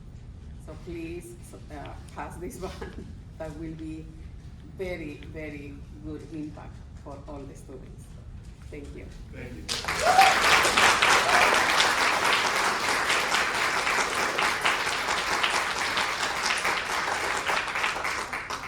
The next three will please be Priscilla Schreiber and Mary Davis. You'll please stand behind Priscilla, and then Ariana Gonzalez will stand behind Ms. Davis. Thank you. Obviously, you know I'm no stranger to passing bonds, and I understand the need for bonds, but I understand that this board has not been fully educated in what a general obligation bond is. There are many questions that still remain answered. I went to 2 bond workshops. Neither of them were in this facility. They were upstairs where there was no recorded meeting. There was no handouts at the last bond workshop giving us the survey that was taken. I'm not even sure what questions were asked in that survey about the theater that you want. Was that one of the questions proposed to the community over many of the aged buildings that probably need that money there more than the facilities for theater? Has there been any discussion on joint use opportunities to save money in that regard and put the other money where you actually need to fix buildings? At the last board meeting, you had an architect and staff input, and parents identified nearly $830 million of needs was what was on the agenda, and you passed the master facility plan. Yet not one presentation was made at that meeting, and no input was given. Since early 2023, there has been no public presentations except for tonight. Is there a public presentation tonight? Are you going to show the community what you're going to do with the bond money? Is there an overlay of what's going to be replaced to eliminate deferred maintenance? Is there any of that information? Is there the AV assessment trend across the district for the life of the bond? This is a tax. You're extending the life of the commitment to the property owners in years. So to say that there is no increase here in taxes is just, it's not true. There's no overview or education of what general obligation bonds are, and you have 2 new board members, which is a missed opportunity for the public benefit and especially the board. There's no board outreach. Thank you. Ms. Davis. Yes, Ms. Davis.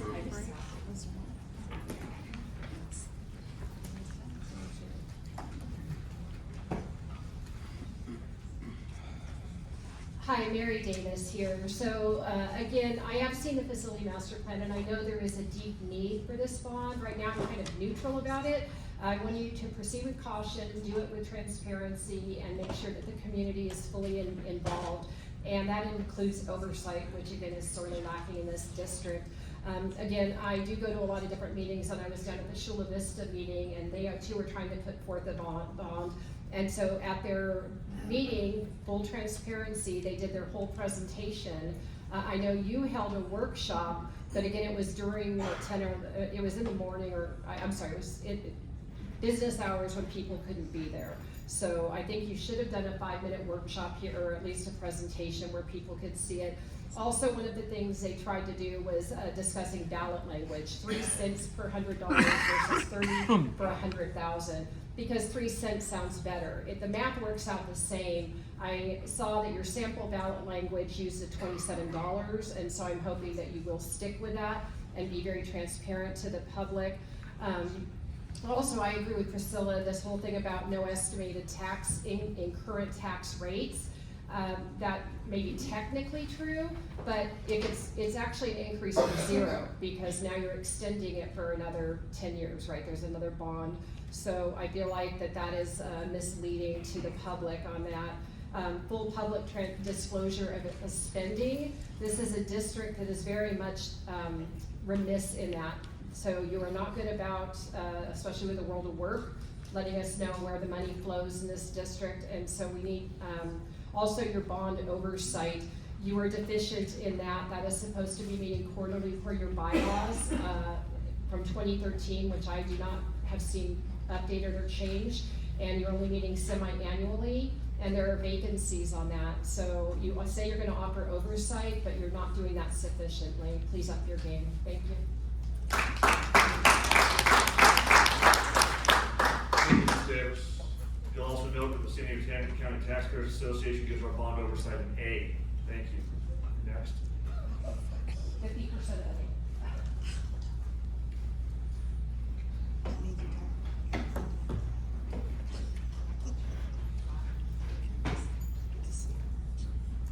Good evening, my name is Ariana Gonzalez and I am the principal at EJE Academies. I have been at EJE for the past 14 years and of course a proud principal of that school, TK through 8th grade.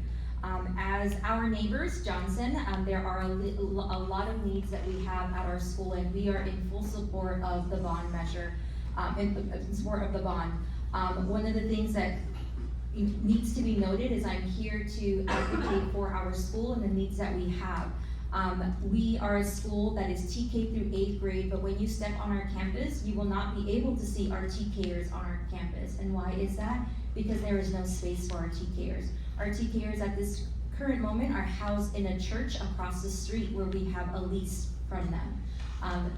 And so when you think about the safety of children, we have to walk our 4-year-olds across the street in order for them to attend to assemblies, special presentations, do things on the big campus.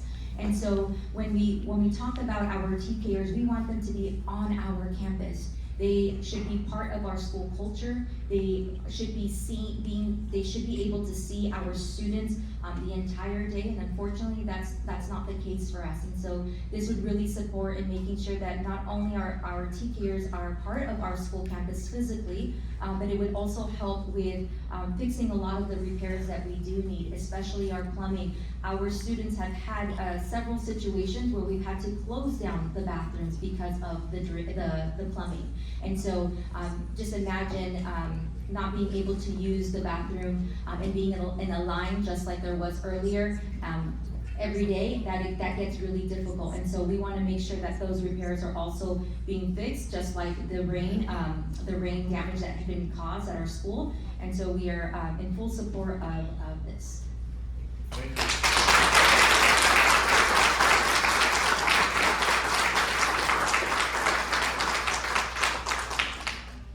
That concludes our public participation and public speaking. We have a motion at this point in time. It is recommended that the governing board adopt general obligation bond resolution and authorize staff to submit documents to the county registrar of voters.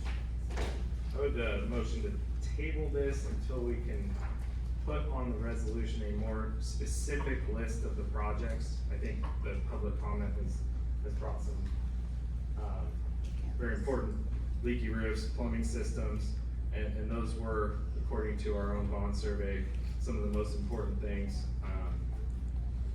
Looking at the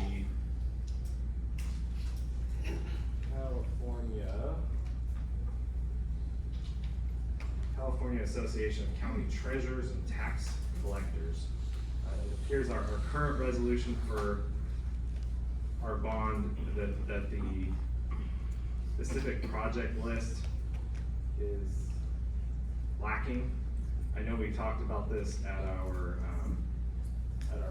bond workshop, that the board, after passing this resolution, could make the list more specific. I know in previous workshop, we'd also talked about taking this vote in April, and so that would give us more time, not only to make a more specific list, but perhaps on the next agenda item to appoint or upcoming agenda item to appoint a fifth board member, so that the opportunity for a super majority vote of the board, so that we only have a 55% threshold instead of a 65% threshold,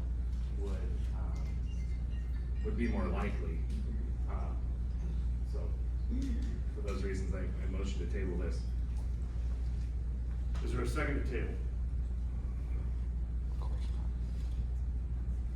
Hearing no second, the motion dies.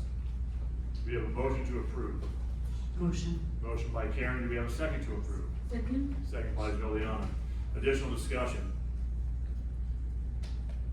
Andy, anything additional? No, I guess we'll do the vote. So a couple of things. One, we did a TAC list, and we've had 3 workshops on this matter, from facilities master plans to the bond issue, so. TAC list was almost $1 billion, give or take. The bond, as we would have written it up, is a little over 300 million, although it's not, it's 300 million plus matching, because you have to have we have the opportunity to have matching out of the state. The idea behind the tax concept, which is important to me, is that it's a net neutral tax issue. So bonds come off the rolls, this bond would replace it, so there's no additional tax. The current rates just simply continue. So I'm typically not in favor of a particular tax raise issue, but we don't have that. And as I mentioned, Mr. President, the yes. resolution does not say that. I know the agenda item does say no tax increase and it's underlined, but the resolution says it, but it's just an estimate. Right, and I'm just having a general discussion at this point. Okay. Hearing no other particular discussion, but thank you for that. Coming back to the comments made earlier, I made the comment to one of the public speakers that our current bond has an A rating from the San Diego County Taxpayers Association. Our past bond that did not pass also had an endorsement by the San Diego County Taxpayers Association because it was in the same resolution as far as the tax issues being neutral. So, as I look at this, there's no legitimate way to take a look at a district with schools as old as ours, with the issues as old as ours, with an outline that we already have identified, almost $1 billion, and then parse that out today for purposes of moving forward. That's something that has to be developed over a period of time as to what the board, as a board, decides are the important principles that we need to apply the funding to, as well as definitely have appropriate oversights. So whether or not the request for a theater today happens, and I hope it does, or whether or not that has to be put on the back burner because of another issue that the board then decides, I fully understand how that works. So, Anthony, you've been to our classrooms, you've been to enough of the school sites, you know that there's no other way to repair and update our schools to the standards that our students and our families and our parents are entitled to have, plus our staff is entitled to work in and teach in without the bond. So, without discounting your motion to table that did not receive a second, I strongly encourage this entire board to approve the bond as written, and then allow us as board members to do proper oversight as to allocation of how those bond funds are to be paid under the assumption that the bond itself passes. We need to put this to the vote of our people, of our citizenry, as Mr. Burton, who's not in the room at this particular moment, keeps saying, it should be up to our citizenry. It should be up to those voters. And for us not to approve this would be taking the option away. And I'm frankly in favor of providing our folks that option. So those are my comments. With that said, if there are any other comments by the board members? Yeah, question on, if there are 3 votes, does that make it require a 65% passage rate for the citizens? I don't know the answer to that question. Does anybody else know the answer to that question? You need a 2/3 vote.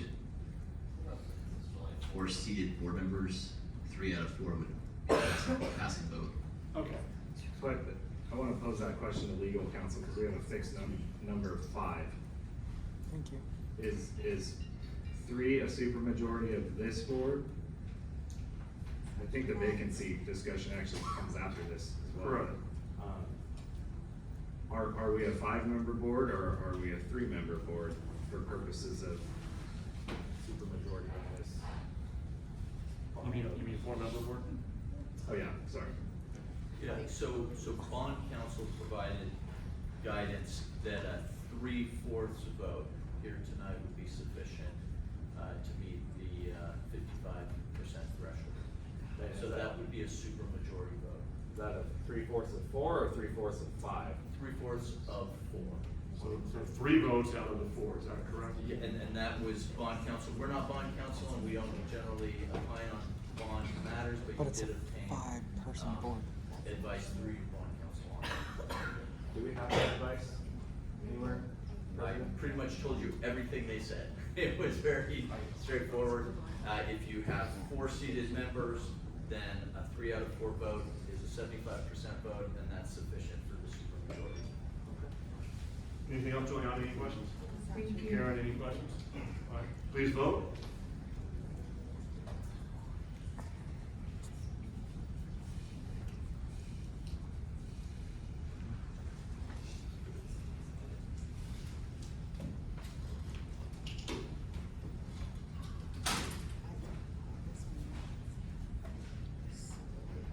Matter passes 3-1.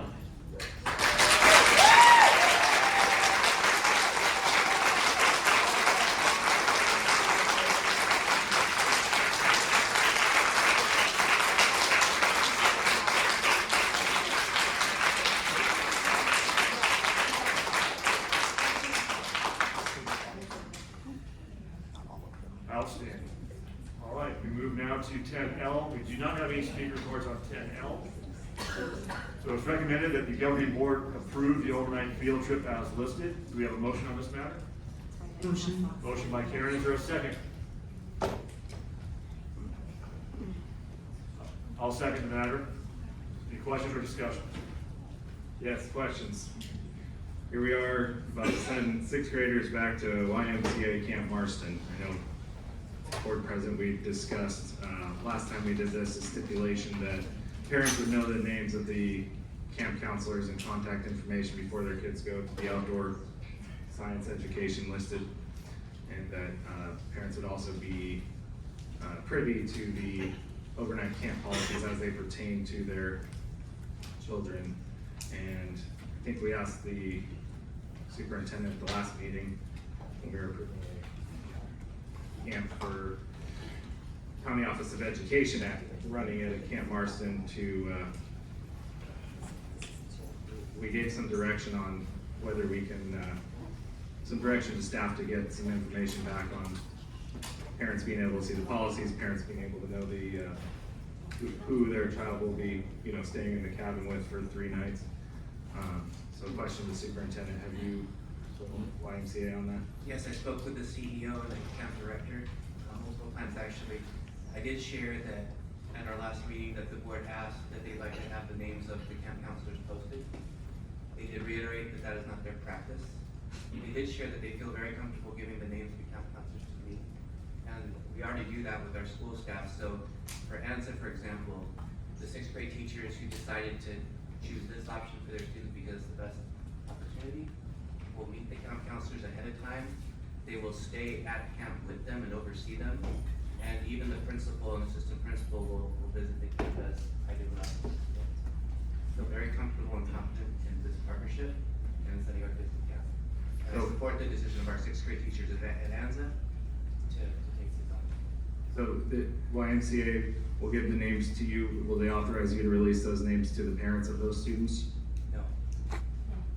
So the decision to send the children of these parents, the YMCA is saying no, the parents cannot know the names, but the superintendent may know the names? If there are any concerns, I have direct oversight over all of their employees and all of our employees. You have direct oversight over the YMCA employees? Not supervision, but who they are, yes. You know who they are, but you are not authorized to share that with the parents who are sending their children. That's not their practice. Overnight. When you say that staff will be with the students, will they be, our district staff be with the students in the cabins overnight? I believe they're next door, not in the same cabin. Who will be in the cabins with the students overnight? Camp counselors. YMCA camp counselors? And the YMCA is not comfortable releasing those names to those parents? They've experienced instances across the country of having employees targeted and have made it a practice to keep specific names off. Some camps do put Coach Rob or Coach Kelly, but not specific names, no. They've experienced those instances of being targeted by parents of students who go to camp at Marston, or are we talking elsewhere? Just in general, as a YMCA, it's a national organization. Is there a, I don't see a contract attached to this agenda item. Scott, can you speak to the general contract? Normally we have them all together, it's great, not to list them outside. believe the board approved a general contract at the beginning of the year. If it counts, actually, I think you put it down. Originally, it's just the county office. The county office of education is different than the YMCA, though, Right, right? brought back a separate board item, I think. In the past, sites had plan contracts on their own, general contract with the district. You know what date that contract was, so I can pull it up? Pass.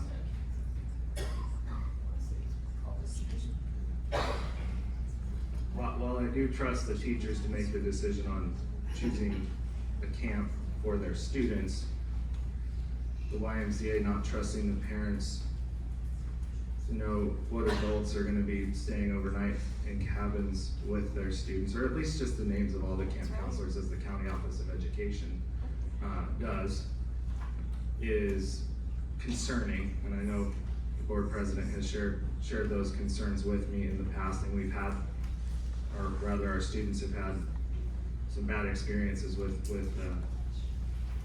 YMCA staff at Camp Marston about 12 months ago now, maybe a little more than a year.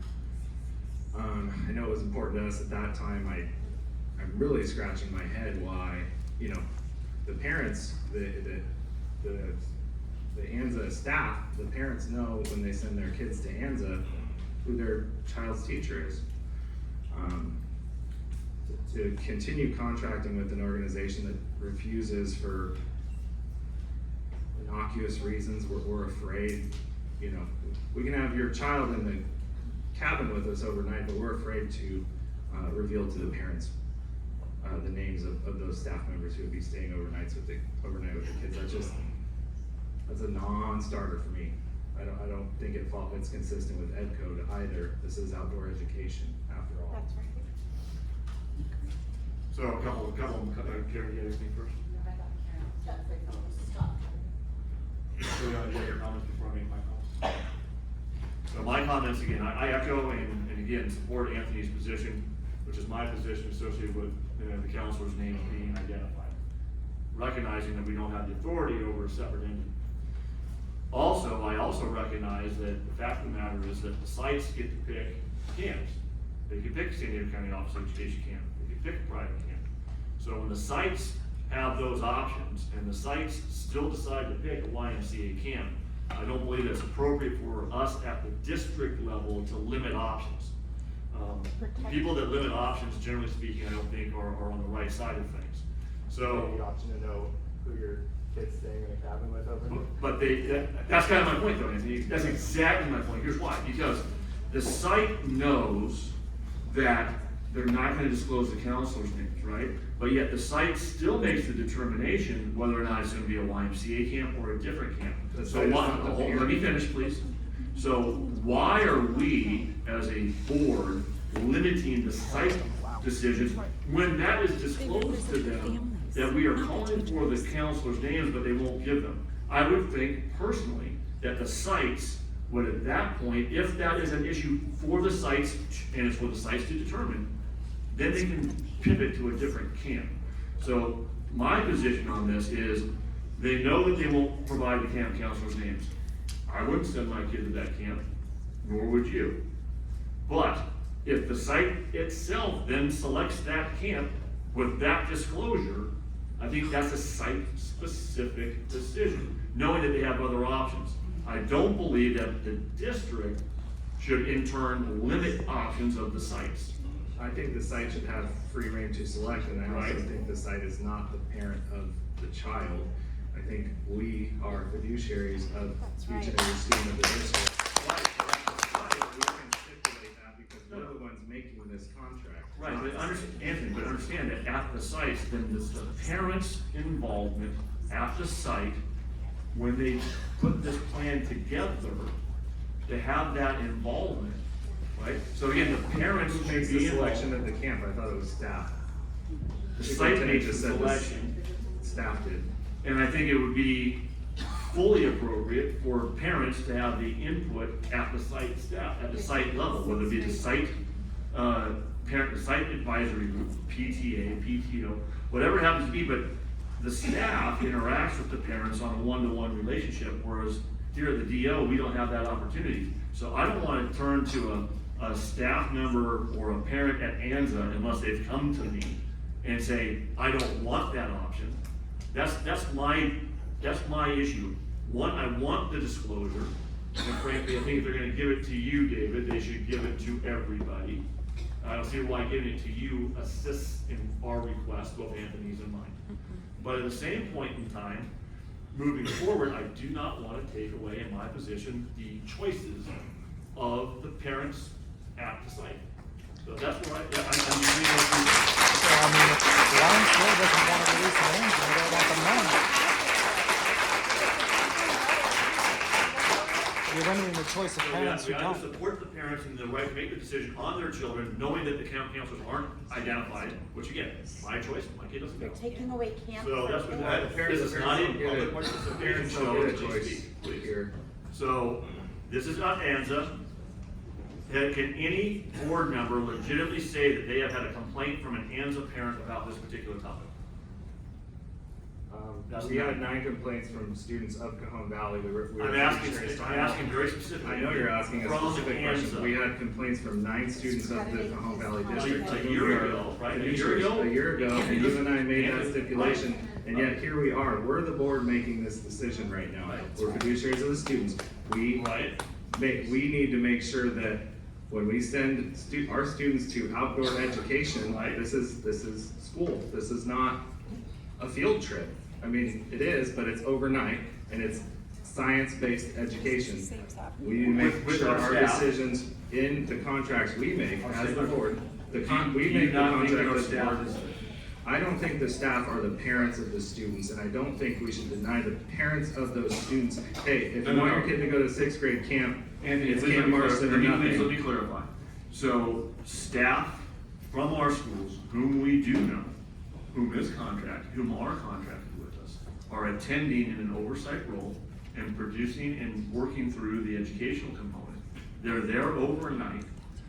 Are you concerned that the staff cannot provide appropriate oversight to the students and the other counselors that interacting with the students? I would not ask staff, and I think staff would agree with me on this, to oversee the cabins overnight. I think they are actually don't want to go into the overnight cabins with the students for good reason. And for similar reasons, the parents who are sending their children to camp, these are 12-year-olds, 6th grade, 11-year-olds maybe, 12, should, and you've agreed with me on this, should have the right, if this board's going to contract with that camp, that we be consistent with the education code and that those parents have the right to just see a list. Does it have to be cabin specific? No, but here's a list of the YMCA staff at Camp Marston with their emails, like the County Office of Education implemented after watching our conversations out at this dais. I think that's a reasonable request. I think it's consistent with Ed Code. It maintains the optionality of school staff to choose the camp, but it also maintains the optionality of the parents to not have to decide whether, oh, you could just not send your kid to camp if you aren't okay with, them being opaque about who their staff are at camp after there's been legitimate concerns brought to this dais about students in this district. And look, about half of what you said I agree with, as you know.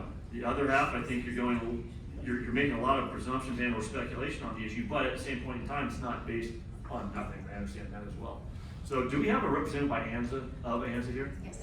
Abby, could you please come up and speak for a moment, if you don't mind? On this topic? Representative from LCC. LCC is not at the issue, and I would ask that you please not interrupt the meeting again. Good evening. My name is Abby Maya. I'm the principal at ANZA Elementary. We are very happy to be hosting our 6th graders for the 2nd year, but this is the first year that we actually get an opportunity to send them to 6th grade.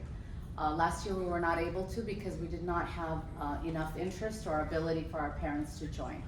We didn't think we would be able to do it this year, but a group of our parents advocated for their students and really wanted this to happen. The camp that we chose was one of the few that actually allowed us to have a small number because the majority of them actually require a bigger number of attendance. The other reason why Can you tell us what the number of planned attendance is? right now we have about 15 students that are going. And how many staff members? We are planning on sending 2. Okay, so two staff members, so 7, got it. The other reason we chose that is because our feeding middle school attends that camp too. So this would be a great opportunity for our kids to get to know their students that they're going to be interacting with in 7th grade. And honestly, this was a push and advocated through the parents. We felt that it was really a long shot for us and our students to do this, but our parents stepped up and wanted this, and they came and advocated, and they pushed for it. And today we do have a representative, one of our parents that really wanted to send their child and saw the importance of this experience for the kids and how impactful it is. It's a long tradition for our 6th graders to attend camp, and we did not want to take away that opportunity from them. Would the parent like to speak to on behalf of the staff? Quick question.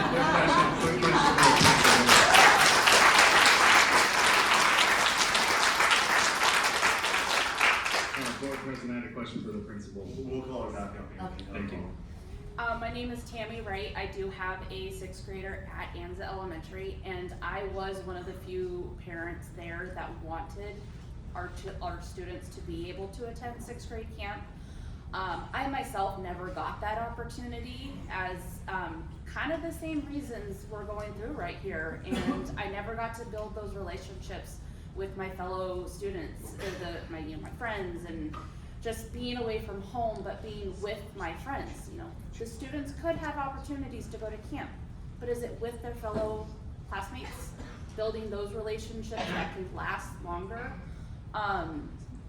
My daughter has been pushing me, Mom, are we going to 6th grade camp? We even started fundraising at different school events before we even knew we would be allowed to do this. So for us, and I know for the other parents that have been involved in a couple of our meetings, we're pro getting our kids to go to camp. Thank you very much. I appreciate you.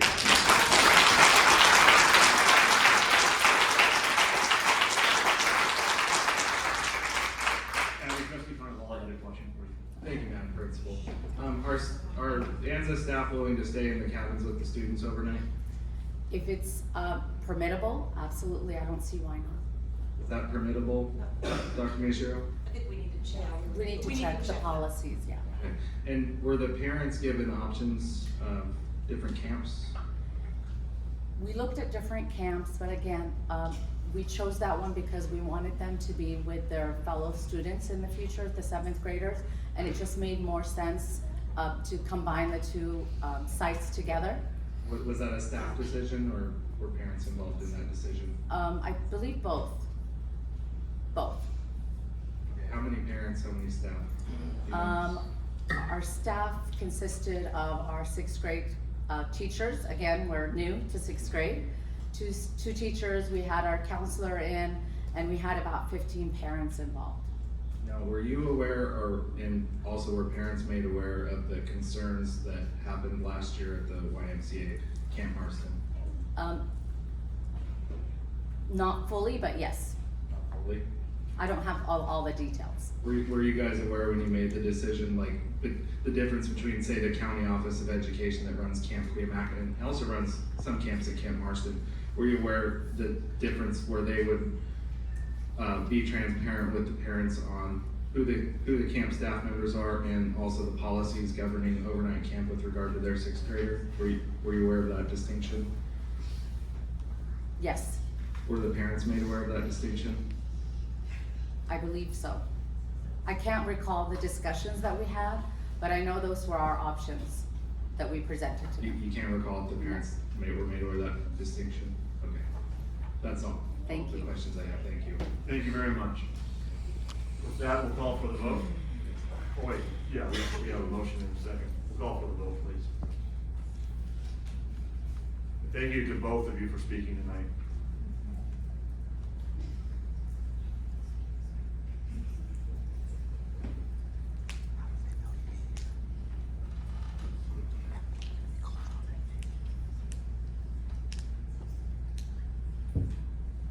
The matter passes 3-1.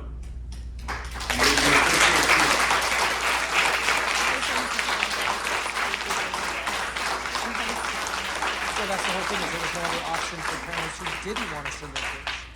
And I think that they should have allowed parents on the other side to speak to Before that. we move to 3M, it is recommended that the board adopt the Cajon Valley USD 7th and 8th grade sexual health curriculum, and we will have a presentation on that.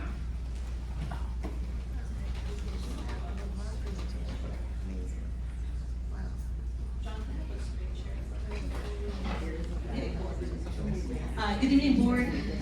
Dr. Miyashiro. Tonight we're going to have a short presentation on our sexual health curriculum. We're going to be covering our purpose, why we created a curriculum, and our process for doing so. During the presentation, you see some people standing behind us. You're going to hear from families, you're going to hear from staff in their reflection of the process.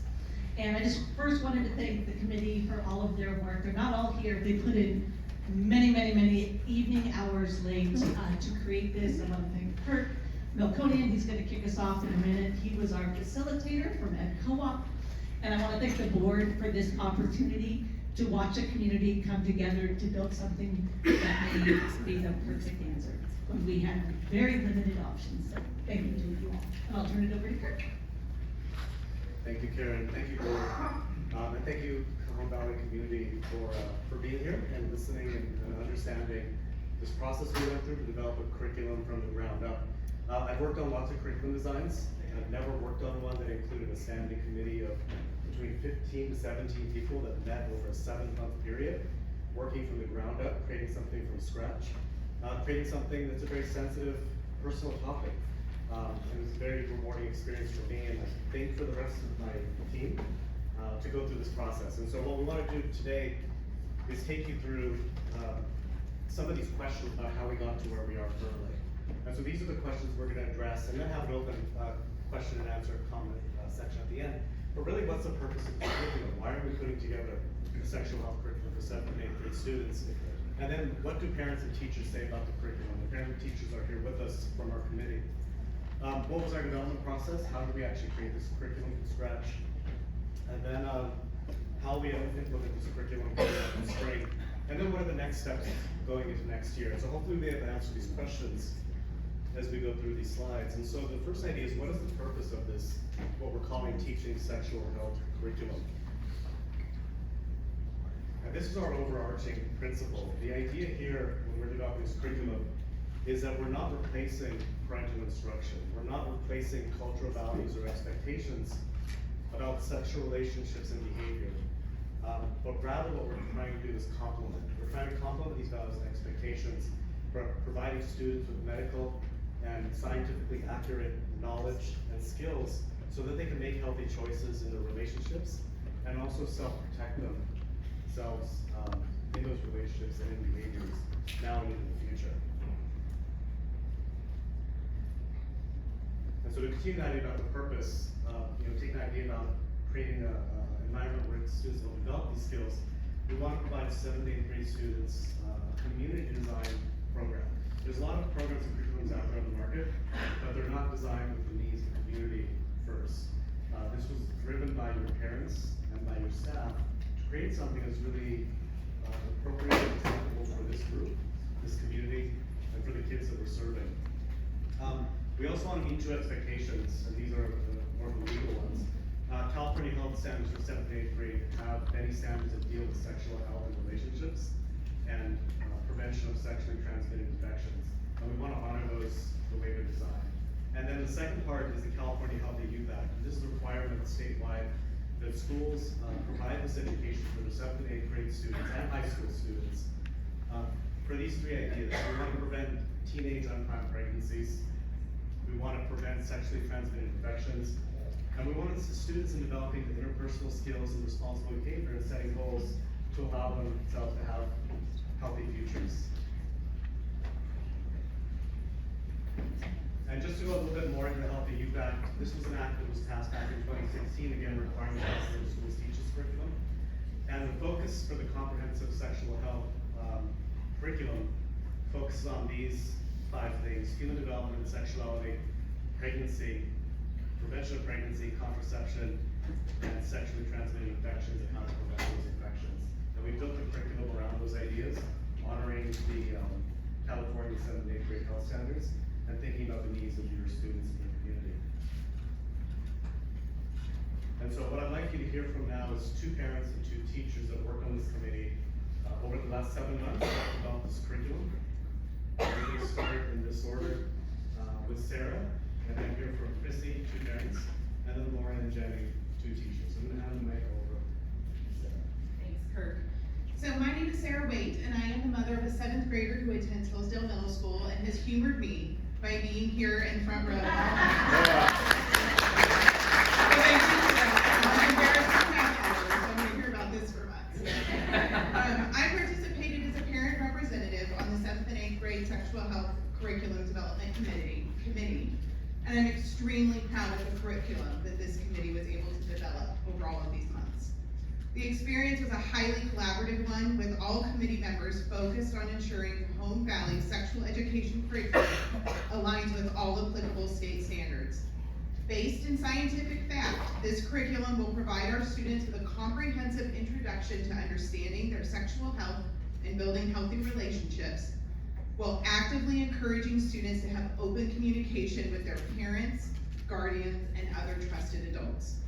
Throughout this process, this committee, comprised of parents, educators, counselors, school board members, and other district representatives, came together to understand the state standards, review how other curriculum available today organize their content and topics, and put our heads together to develop a comprehensive curriculum for Cajon Valley. As a parent, I felt that my voice was fully heard, and I had many opportunities to provide input and ask questions. I also witnessed firsthand how dedicated our educators are to providing a quality education aligned with state standards and based in fact for all of our students. Lastly, I would like to share that when creating this curriculum, we worked with the knowledge that this would be a living curriculum that will be revised and continuously improved after use in the classroom and collecting feedback and input from parents and guardians and instructors over the years. So thank you very much. It was a pleasure to work on it.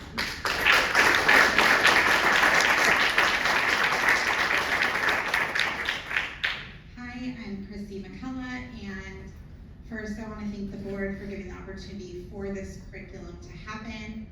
As you know, a lot of parents and community members came out to protest the original curriculum that was presented, and luckily we were able to build one that I think a lot more parents will opt into. One of the main concerns that was taken out or not included in this curriculum was outside links that would give direct contact to students with adults we may not know.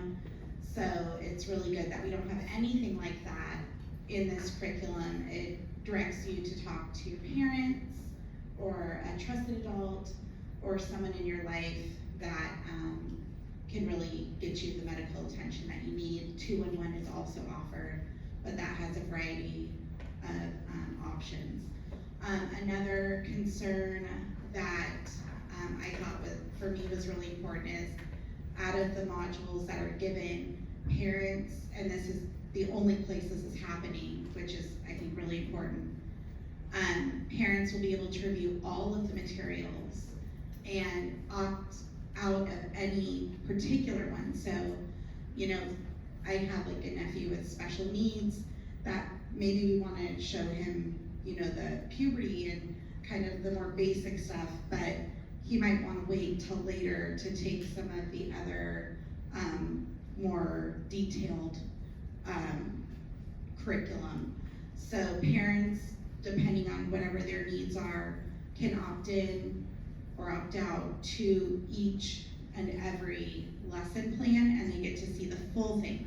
The teacher guide, the instruction materials, the worksheets, which we wouldn't have had that opportunity had we not created our own curriculum. I'm very proud of the work that we did. I think it's really wonderful. The teachers were really collaborative, and I hope to see more oversight groups like this and development groups in the future with the parent committees. The only thing I'd like to see more of is maybe utilizing social media and things like that to get the word out there, to get more parent involvement, because I think having more voice is better, and getting to have contact with more of our schools. That's it. Thank you.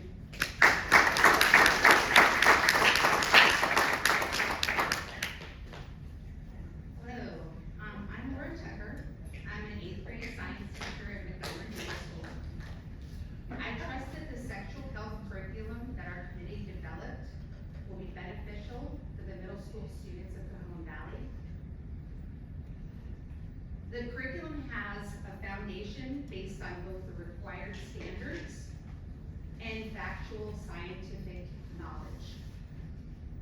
The lessons were developed by a group of experienced middle school teachers and parents, along with others, that have an accomplished understanding of adolescence. Therefore, I consider them to be the lessons to be age appropriate. Throughout this process, our priority was the health and the safety of our students. The curriculum emphasizes safe and healthy relationships. It includes things like an understanding of what consent means, what red flags are in relationships, ways to actually say no, and cultivating a positive self-image. This curriculum provides our kids with the knowledge and supports them in developing the skills to make healthy life decisions. Being a member of this committee has been a very positive experience. It is rare to have lessons analyzed from multiple perspectives and vetted to this extent. Each time we met, the environment was open and it was respectful. All members participated and demonstrated their commitment to our kids. Thank you for your time and for allowing me to share both my perspective and my experience with you.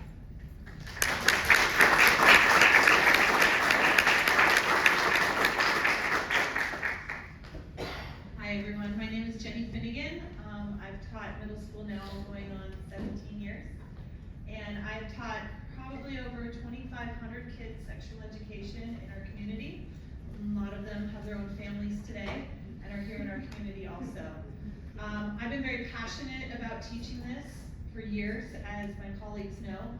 I had a poor experience when I was young. I was the only girl in my sex ed class in 7th grade. And it was quite detrimental, and the counseling department would meet with me once a week to make sure I was cool. And so meeting with a strange adult really did not help. So coming to this, I was very passionate to be on this committee. I wanted to be a part of this. Last year, I volunteered and threw ideas together for what we could do in the midterm, and that ended up working out, and I'm really glad we did something, because these kids need this. I was concerned with the committee because I knew that we all had our own ideas and thoughts and agendas to bring, and we did, but I feel that everyone felt heard. I felt heard, and that I genuinely listened to everyone else and their ideas, and we came together to come up with something that was science-based. It was, as mentioned before, designed to encourage healthy relationships in families, with others, and encourage community or family involvement.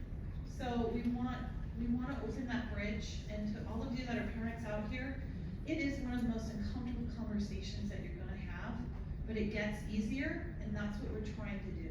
Is once you start talking about that, then it's easier to talk about it again and again and again. And so I thank the committee for coming so often, the board members, the family members, everyone to take part in this, because we really made something, I think, remarkable. And because it's a fluid curriculum, we know that it's going to grow as our community grows, as our society grows, and we can work with that. So hopefully this is a great thing and keeps continuing. Thank you.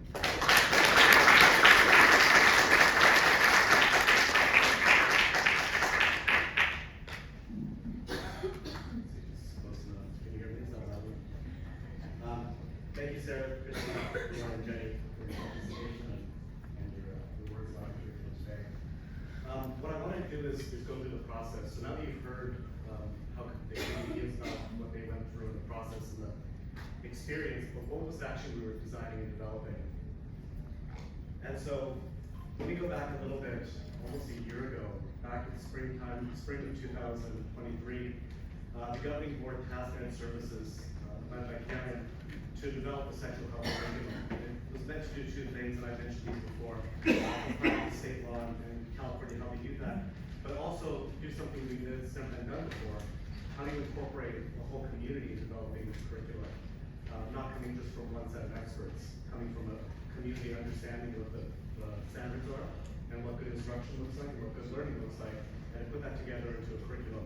Ed Services partnered with my company at Cajon at that point, and our company has done a lot of work with the district, most recently the comprehensive safety plan, which was the last time I had the honor of speaking to the board, but even before that, there were other projects along the way.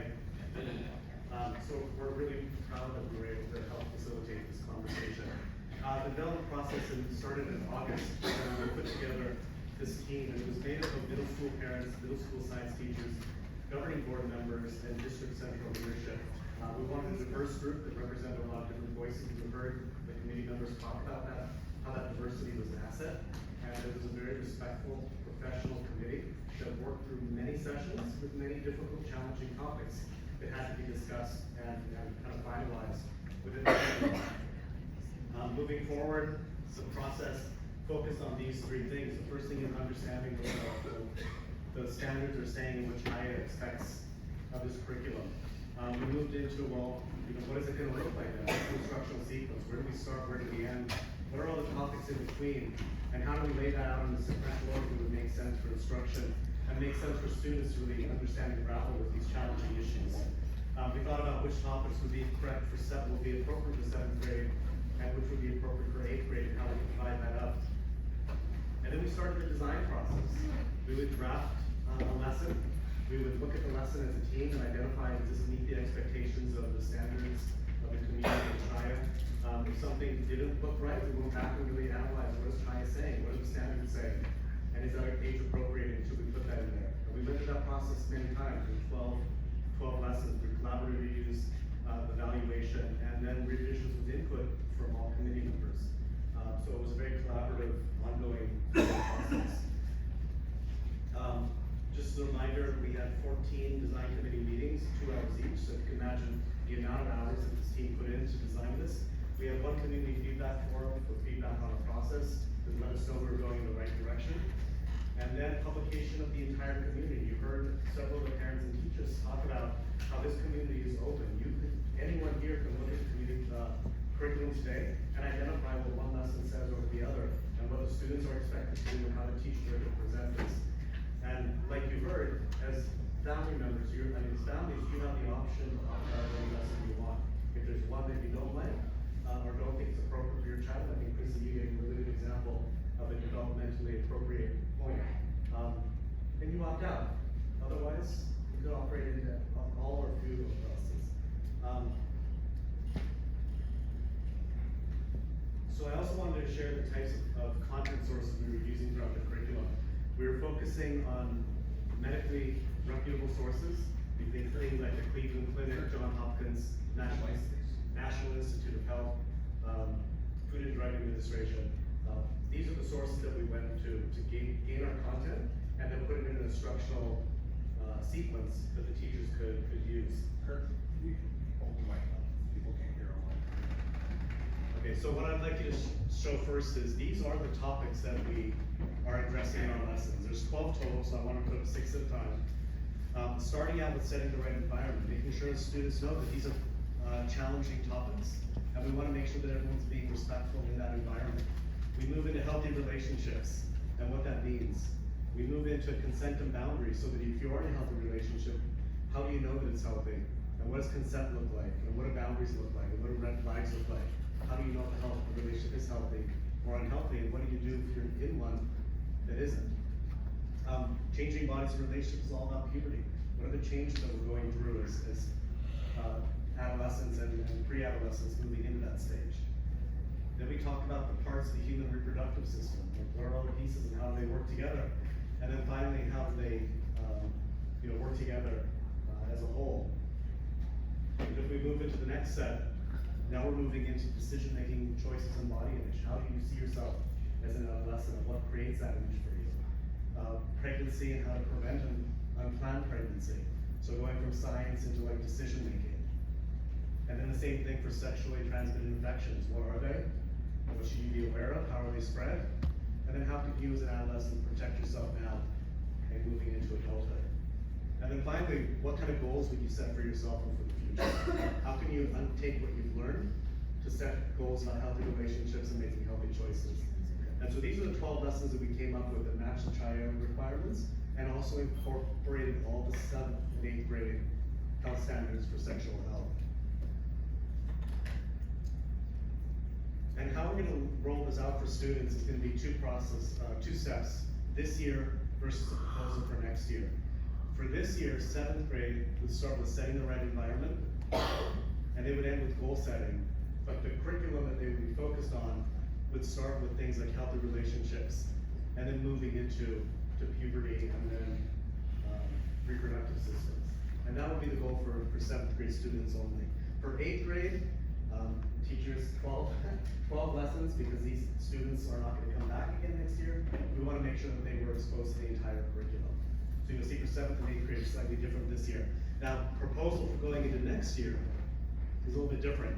7th grade is still gonna look the same lessons, 1 through 6, and then goal setting at the end.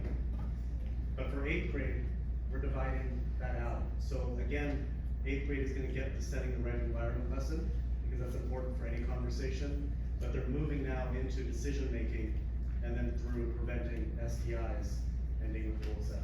So a different curriculum for 7th and 8th grade going into next year based on how we design the lessons. And then how will we implement this curriculum? So in spring of 2024, this is our general timeline.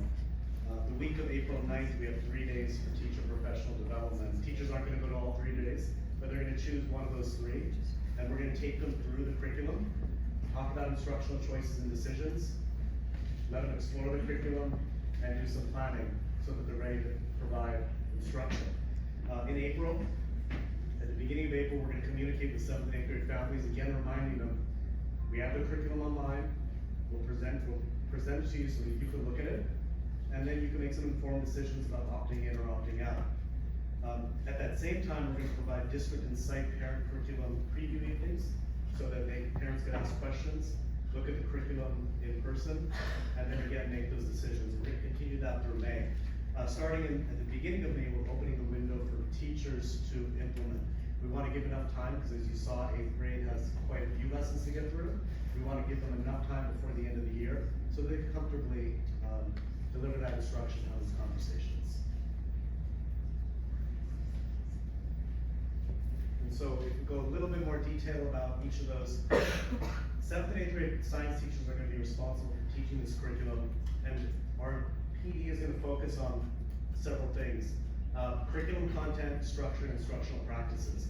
But what I want you to see is what we're emphasizing. We're emphasizing that all instruction, including any answers to questions from students, need to be aligned with the provided curriculum. If the curriculum doesn't say something, we're asking teachers not to provide their own thoughts, comments, anything beyond what the curriculum is designed. And what we want to prevent is teachers providing additional personal opinions beyond the curriculum. We want to keep this focus on science and medicine, not on our own personal beliefs that may vary from one classroom to the other. If students do have very specific questions that a teacher should not be addressing, the idea is that teachers always send that back to the families at home. Who's a parent, a guardian, or other trusted adult that you feel comfortable talking to about this concept or topic? Because in the classroom, we're not going that deep. We're going to a certain point, and then sending it back to the parents and guardians and trusted adults to continue that conversation. And we have a structure to each lesson. Every lesson ends with, parents, here's how to talk to your kids about this. Kids, here's what you should ask your parents when you go home. Communicating with 7th, 8th grade staff. The entire curriculum, again, will be pushed out to parents to make those options. Again, you can opt out of single lessons or the entire curriculum, and we'll provide different ways, including Google Forms, for you to do that. During the parent engagement previews, opportunities for in-person questions and clarification related to anything in the curriculum. Centralized overview is going to be on April 26th, but then sites will have options to present different forums for parents going into May.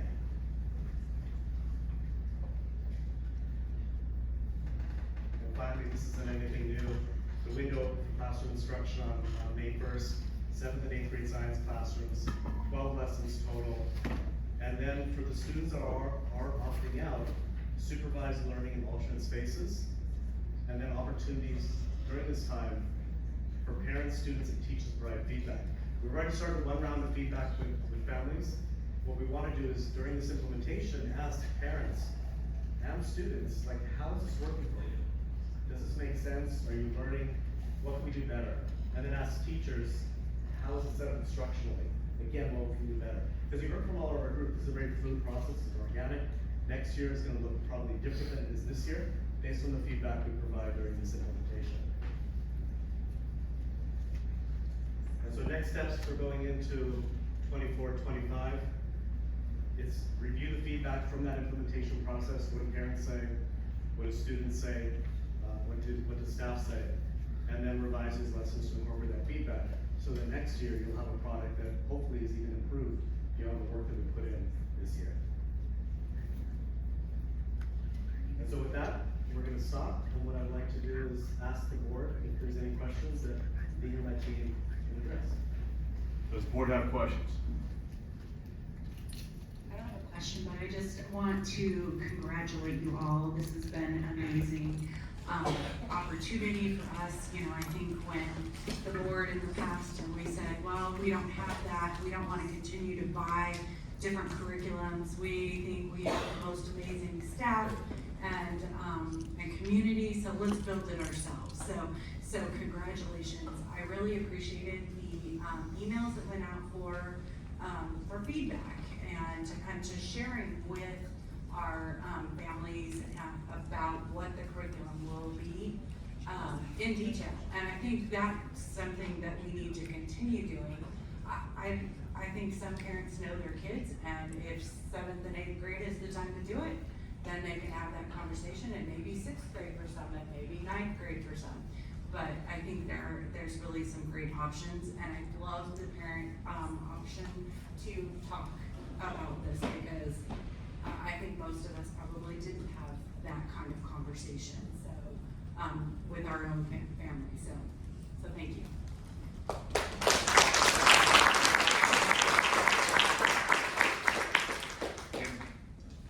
Yeah, I'll echo what Karen said, and as one of the board members who was on the committee, I think developed into a model of significant parent engagement and the way that it's been built to allow parents to review the curriculum, teacher training materials, and to opt out of that individually. I know that was a monumental task for you to figure out, Karen, so I appreciate that. I would be remiss if I didn't mention what Chrissy mentioned to me, that she had a perfect attendance record at these 14 meetings. If anyone else had a perfect attendance record, I want to raise your hand.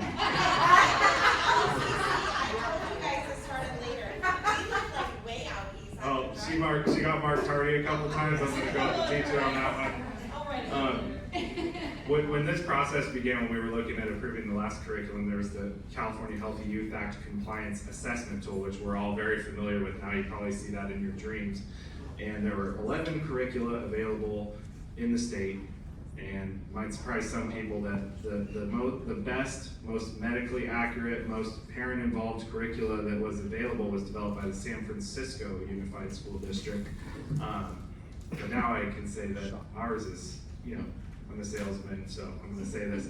Ours is the most compliant, the most medically accurate, and you guys really knocked it out of the park, so thank you very much.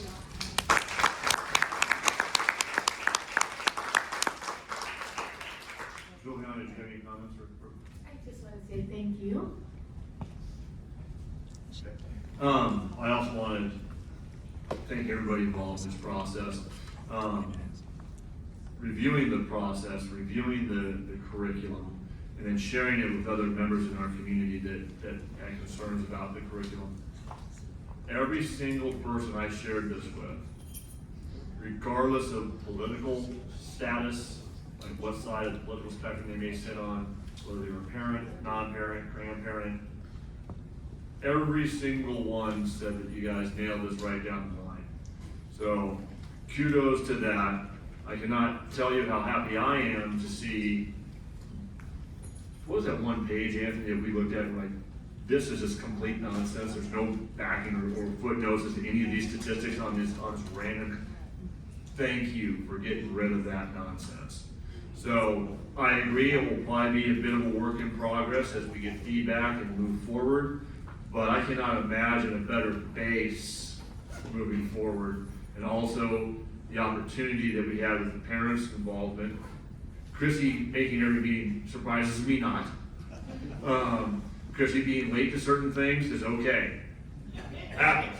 But being there and being involved is, Miller time. But it's important to be there, right? So no, I have nothing but accolades and support and kudos to everybody involved, top to bottom.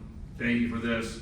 I look forward to the feedback from the students and the parents who participate this year, and then we'll tweak it and make it even better if we have to. That's the way it goes. So thank you for that, and with that, I don't believe we have a motion yet, so do I have a motion to adopt? So moved. Moved by Anthony, second? Second. Second by Karen, please vote. I don't suppose we have any additional discussion after all that.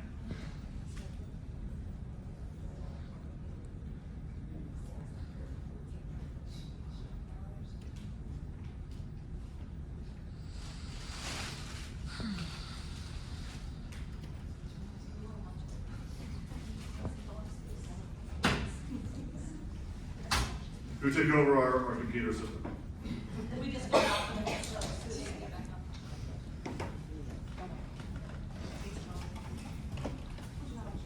what happens when you do with Apple. Like Chromecast works flawlessly. Oh man, I suck. And the matter passes 4-0. We have a new curriculum policy.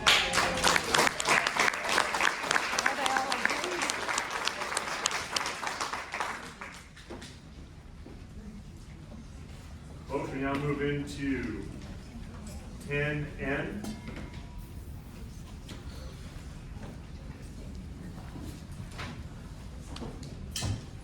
This is discussion of possible action to initiate the process of filling governing board vacancy through the election or provisional appointment of the ad hoc committee for that purpose.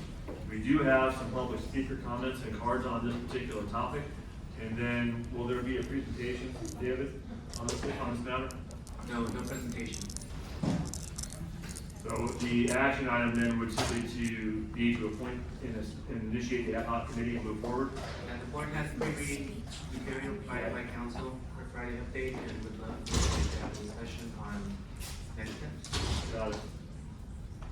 So, as we do in the other public speaking comments, we're going to ask for the first person to please take the microphone, the next person to stand behind them, and then the third person to stand behind that person. For the moment, I'm going to turn the gavel over to our vice president while I step out for a moment. So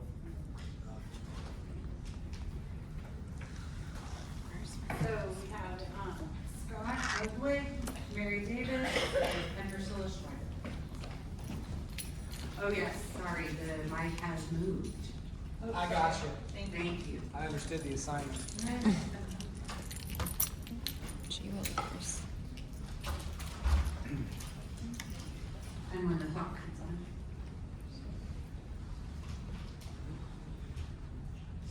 I'm just going to be extremely brief on this, and I don't want my speech to sound prejudiced or anything, but dealing in my most recent involvement with the board members, I sent several emails, and the only board member that responded to my emails and addressed my concerns to me was Anthony Carnevale.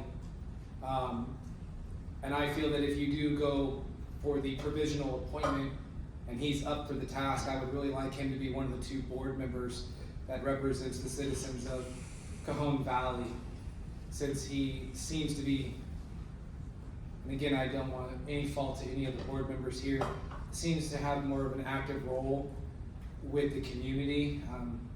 Bear in mind, again, he's the only one that communicated with me, and I attached every board member to all of my communications, and he was the only one that reached out in response.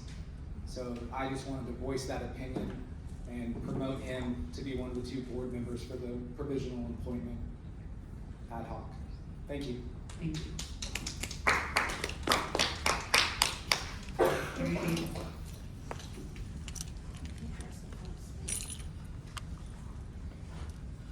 Hi, Mary Davis, and I know it's a long night, so I'll try to be quick, but I do have concerns about this issue about the transparency, because I was kind of wondering where you were going to go with this, and now we just hear that on Friday you all were given some kind of potential action about a committee, but we, the public, have not been told about this. And so I'm kind of, again, this seems to be the MO, sneak it in right before the last minute, just like the annual budget. Again, for those, I had asked for the 30-day that the superintendent submitted. The other board member had retired or resigned, almost a month ago now. So it seems to me if the superintendent had this in the works, that it should have been presented as part of the agenda so that we were all on board, that we knew about this committee. When it comes to the committee, I hope that you do include Board Member Carnevale on this, and also perhaps Ms. Georgies. And I also hope if you do end up appointing anybody, that it will be somebody who is responsive, maybe middle of the road, and actually listens to the community and has good communication. I myself, again, like Mr. Ludwig, had emailed a couple of the board members about things and your superintendent, and I did not hear back directly via email. I got an invitation to meet in person. When an email would have sufficed, I found that strange, but I do think communication and transparency are very important. Thank you very much.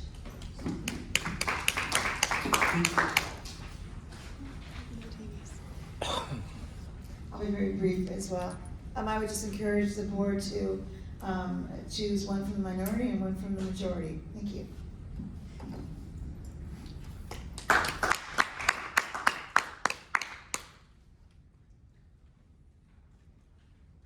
Thank you so much. So next on the list for this action item is Lee and then David Burke. Oh, David left. Oh, yes, His camera's gone, I guess. I don't know how the appointment goes when you appoint somebody to fill something. I'm assuming that's just until November, and that was my main thing. I just wanted to make sure that we'd have an opportunity, or especially the people that are in the district, to vote in November. So that's all I have to say.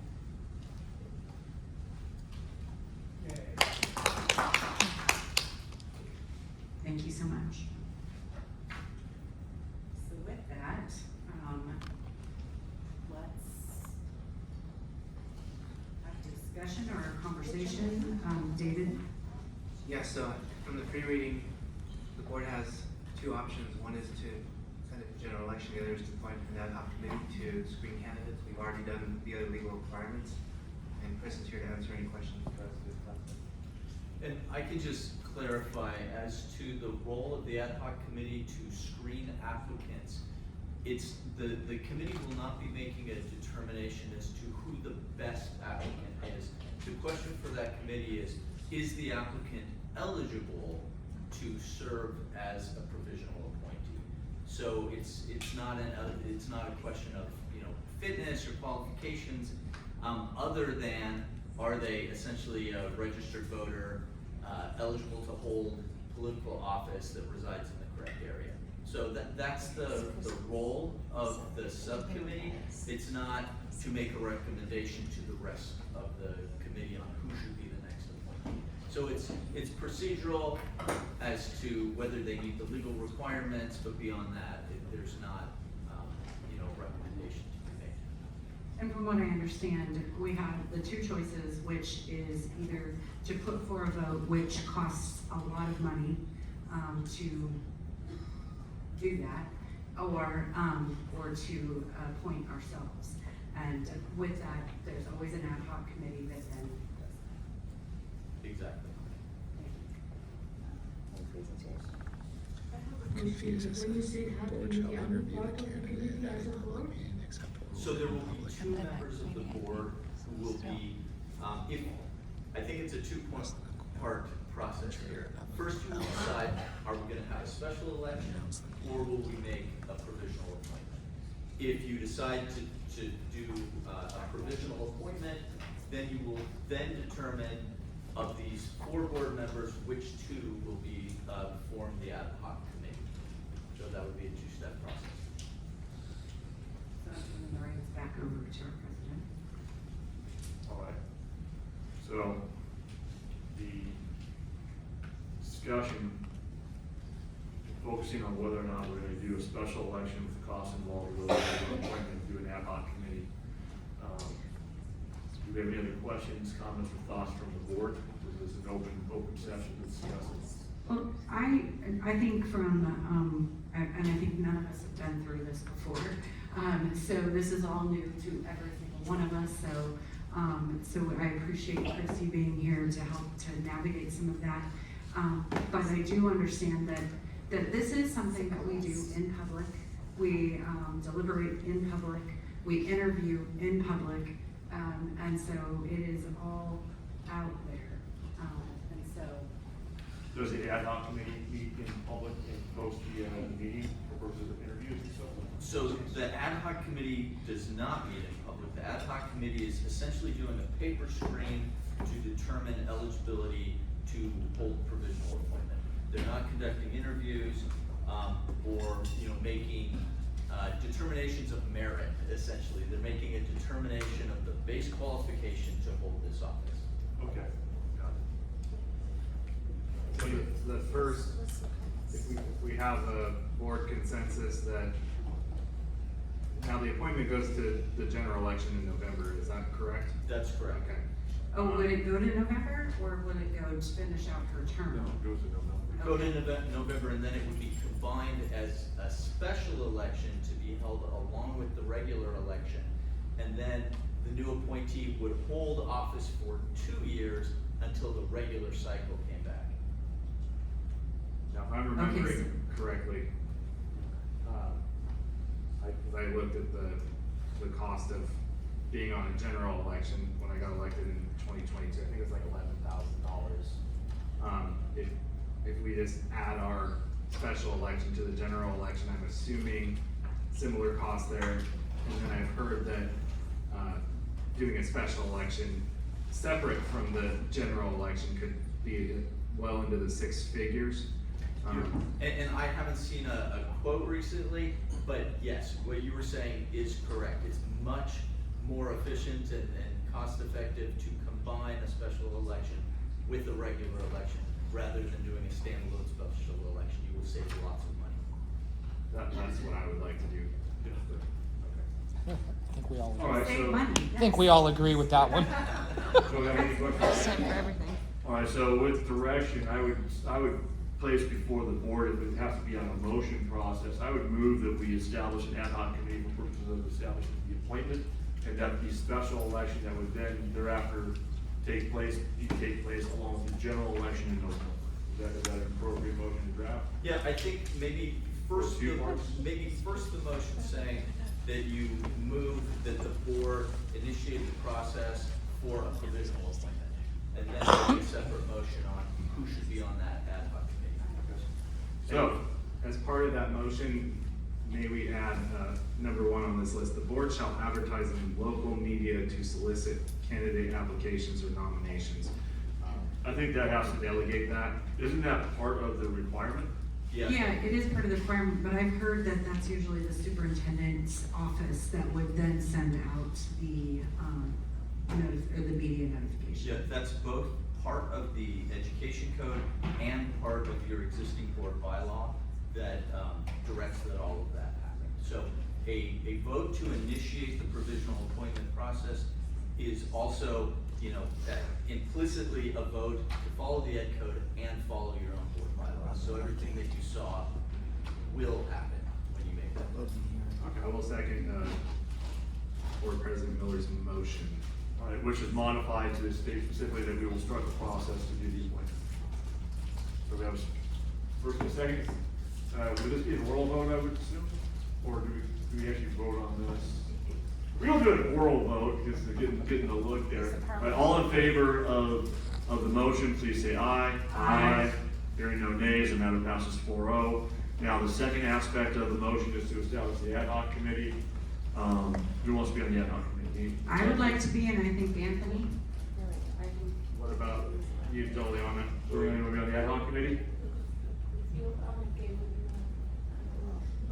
And I have no problem with that, so I motion that we establish the ad hoc committee with Anthony Carnavale and Karen Mejia becomes the ad hoc committee for purposes of evaluation of the credentials for qualification to be on the board for appointment.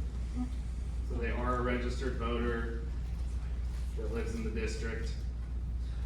Well, I'm sure you'll give us more information. Yeah, I'll give you a little more on that, but that's basically it.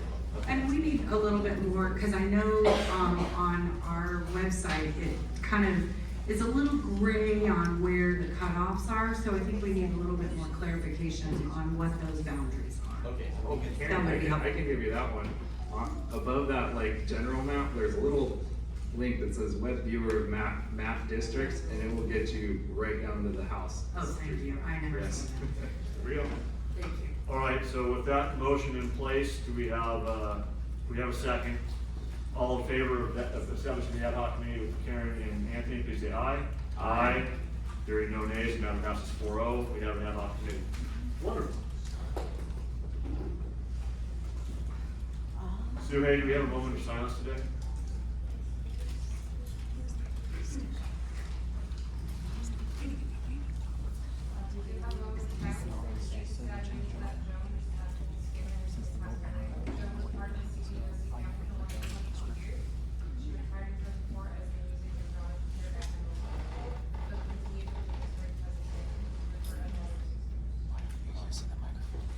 Please have a moment of silence.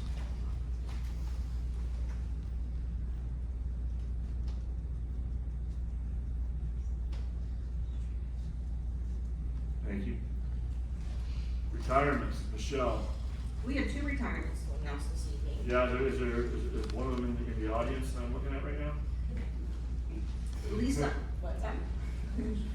Lisa Oaks with Cajon Valley Middle School is an English teacher. She's retiring. Lisa will work in the district for 29 years.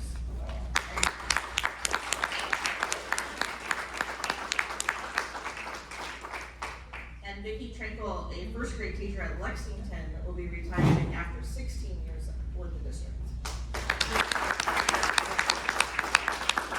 Thank you for the service, and as always, I know you'll get them back one way or the other. And although I guess it's not technically a retirement, Ryan, I'm gonna miss you, man. Ryan loves going to Texas. Freedom. We're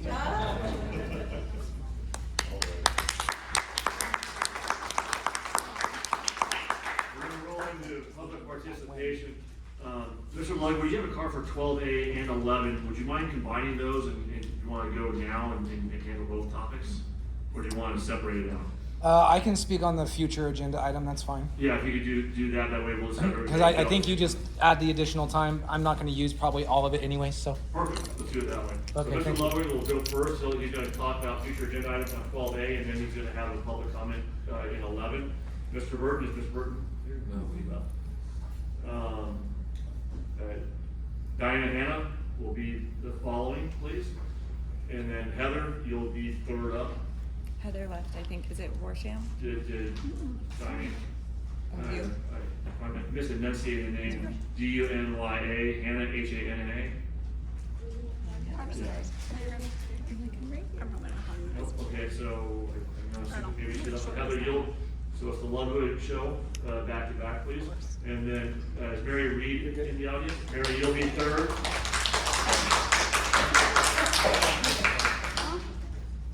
Mr. Ludwig will retire time starts, please go ahead, sir. Thank you. Just to clarify, we give you 5 minutes, 2 minutes for the public, and then 3 for the. That's correct.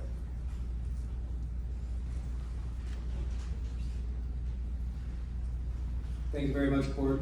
I just wanted, in regards to future agenda items, I know I've made comment about this before, but there are still board policies that are missing from the board docs website.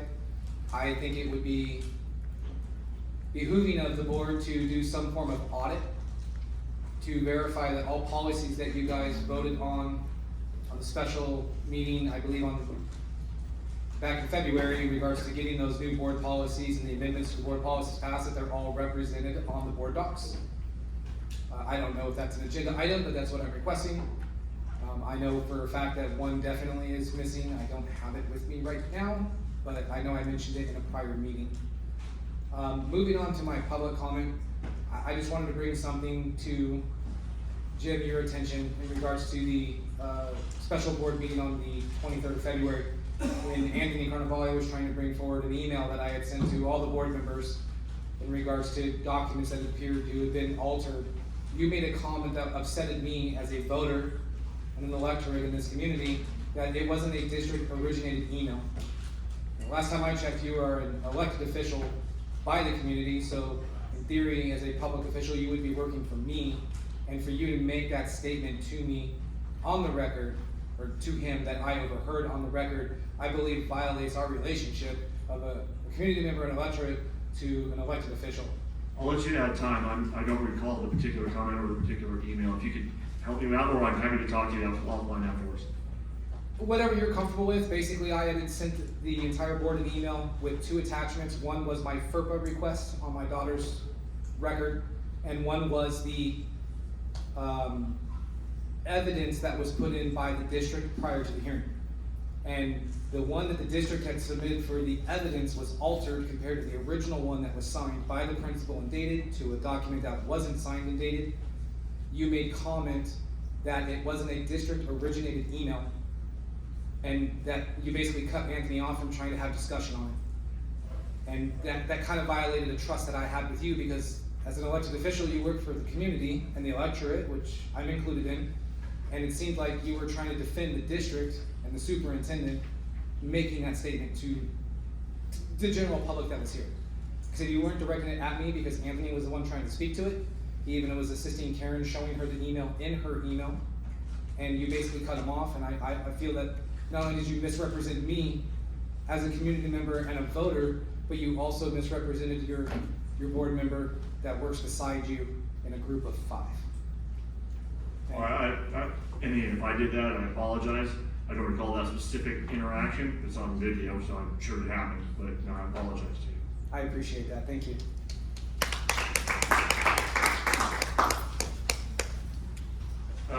Heather, do you want to go? All right. Okay. I guess we really will make this a Ludwig show.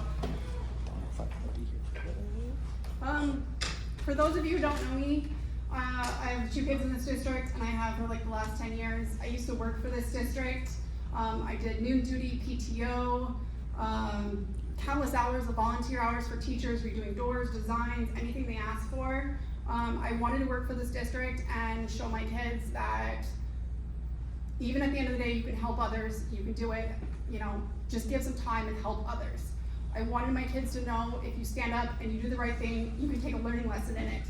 The thing is even tonight you received an email that the LCC campus isn't safe. There is countless things that goes on with the bullying and the kids fighting and things. Something else has to be done at this district, more than just a principal trying to act like a prison warden. It's not okay. This district has an MO of attacking people, stalking people, and having much more retaliation. I'm not okay with that.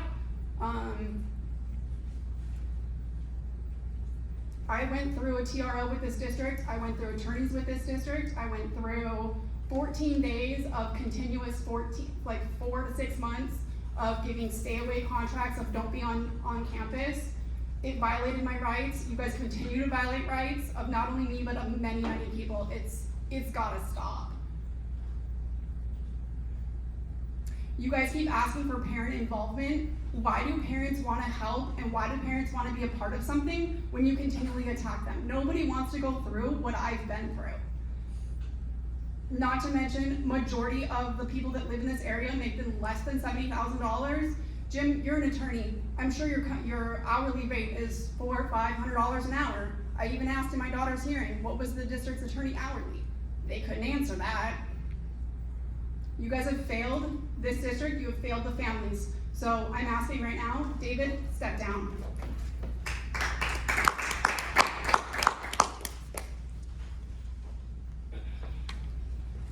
Good evening, buenas tardes. I'm just here to say I'm a teacher at Johnson in the BMAT program, and we appreciate your continued support of our bilingual program. It adds not only to the cultural diversity at Johnson and in the community, but our linguistic diversity as well.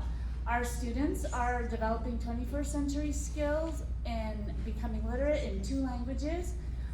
We are helping to prepare them for success in our global society. We really appreciate it. Thank you. Thank you. Good job. I like that one. That was a good one.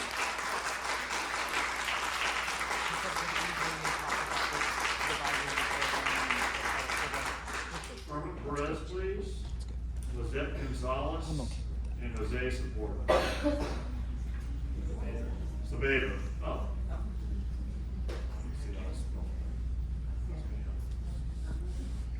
Irma first. Do you have Irma? Oh, there we are. So I'm going to be interpreting for her. Okay, wonderful.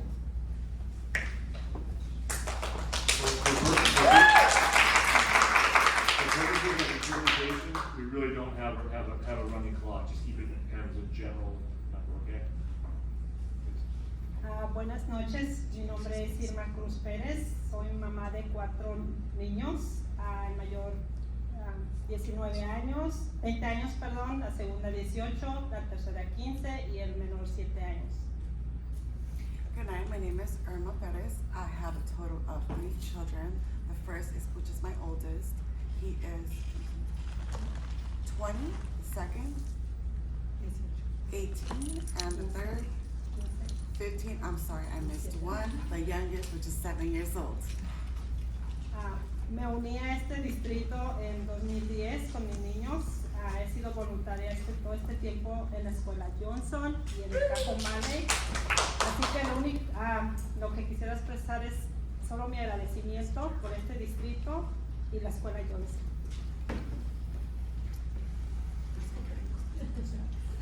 So I have been with this district since 2010, and all my kids have attended this district, starting from the oldest to the youngest still does now.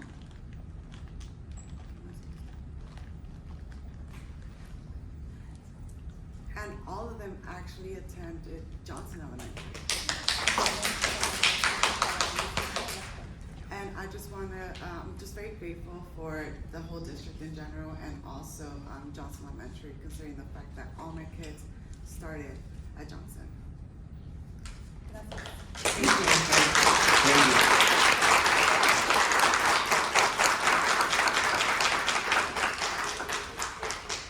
you. And Lizette Gonzalez? Oh, gotcha. Please feel free. Hello everyone, my name is Lizette Gonzalez. For those of you that don't know me, I see a lot of familiar faces here, considering the fact that I do attend a lot of different meetings, district-wise, and obviously for Johnson. I am a Johnson volunteer parent. I love to be very involved in any possible way that I can. Just a little quick thing about myself and my family. I moved up and down California many times, meaning that I've had a chance to be able to experience a lot of different districts. It has gave me the opportunity to be able to see how districts like work, you know. And one thing that I noticed down here is that this district is a big potluck. We got so many different cultures. I have never seen so many cultures in one district. It is amazing. So many languages are spoken, and my kids, especially my youngest, he is learning how to speak Farsi. So this boy comes home, I learn a new Farsi word, mom has to learn it too, you know? So I've had so much fun with the district, Ms. Johnson, Ms. Farr, Ms. Gilmore, the teachers. Both of my boys' teachers are actually here today, Ms. Sarah Welch, and we have Alicia Rhodes. I just want to express how much fun it has been for me to be around all of the staff. I not only know my children's teachers and principals and vice principals, I know up to the janitors. So I love to build communications with every person that I meet. Some way, somehow, I've been able to take a lot of good, positive things from those people. And I am very, very happy to be here. I wish I knew more about these meetings, because best believe I would have been here. So, thank you for your time. Have a good night, everybody. Thank you.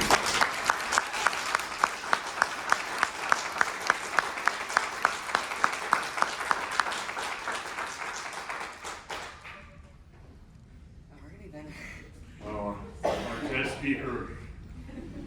Very nice to see you all again. Very nice to stand in front of here and just talk to you guys. So, If you're more comfortable standing, please take that line. We've all seen it, essentially.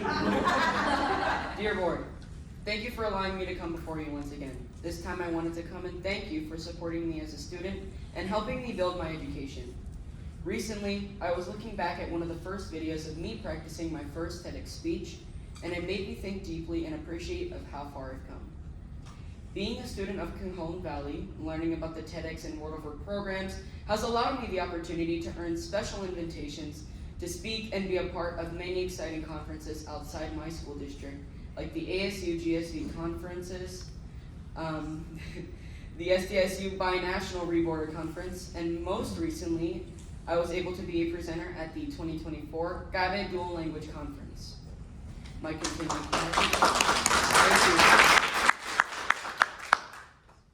continued passion for public speaking also encouraged me to help on my school's Spanish broadcast, create my own podcast during the pandemic in 2021, and it has also allowed me the confidence to speak in front of very important people, refine my skills in reading, writing, and researching, and it has also helped me to thrive as a student and be a part of the honor roll at Los Coches Creek in 3 consecutive years.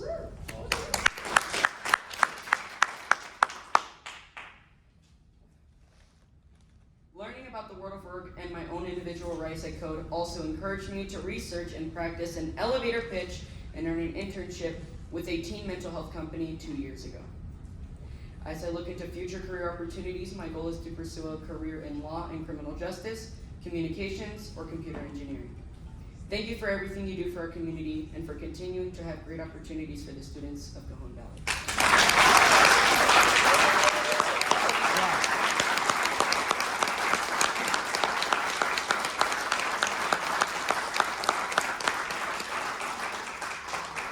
Notice how he nailed the time to the second. Right? Every time. And that's with clapping interruption. He knew when to pause. Mary Davis, please, and then Dina Polis will follow.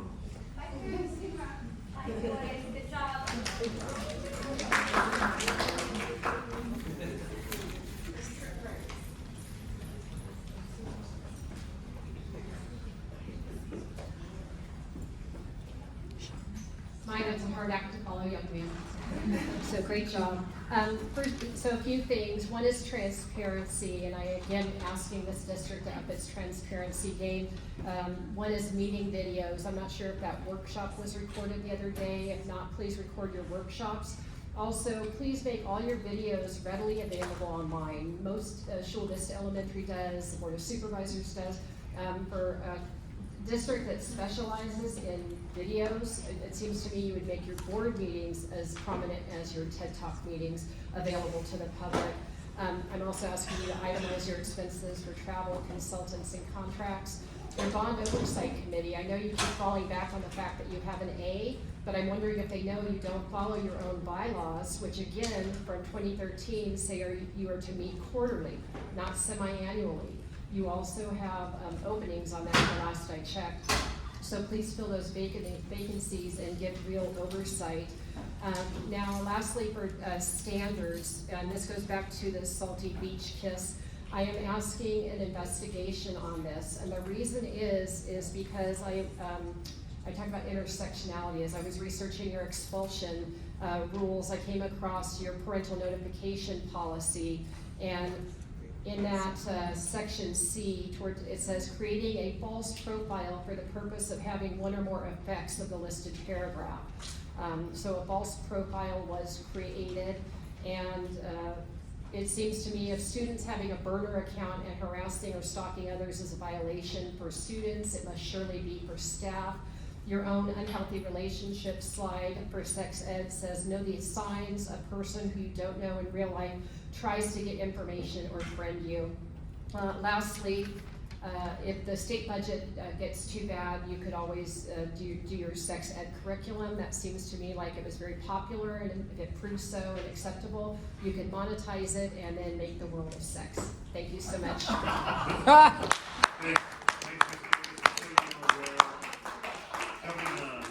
to the future agenda items, I'm calling for an ad hoc committee to start an investigation. Oh, thank you. So Ms. Paulus. Good evening, board members, superintendent, and the staff. My name is Dina Paulus, and I'm interested in filling the seat of trustee area 3, and I'm looking forward to learn about the process you adopt tonight. Thank you. Thank you. That's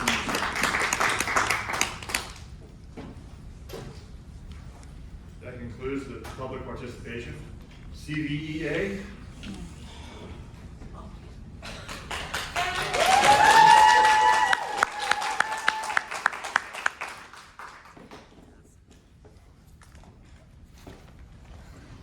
Good evening.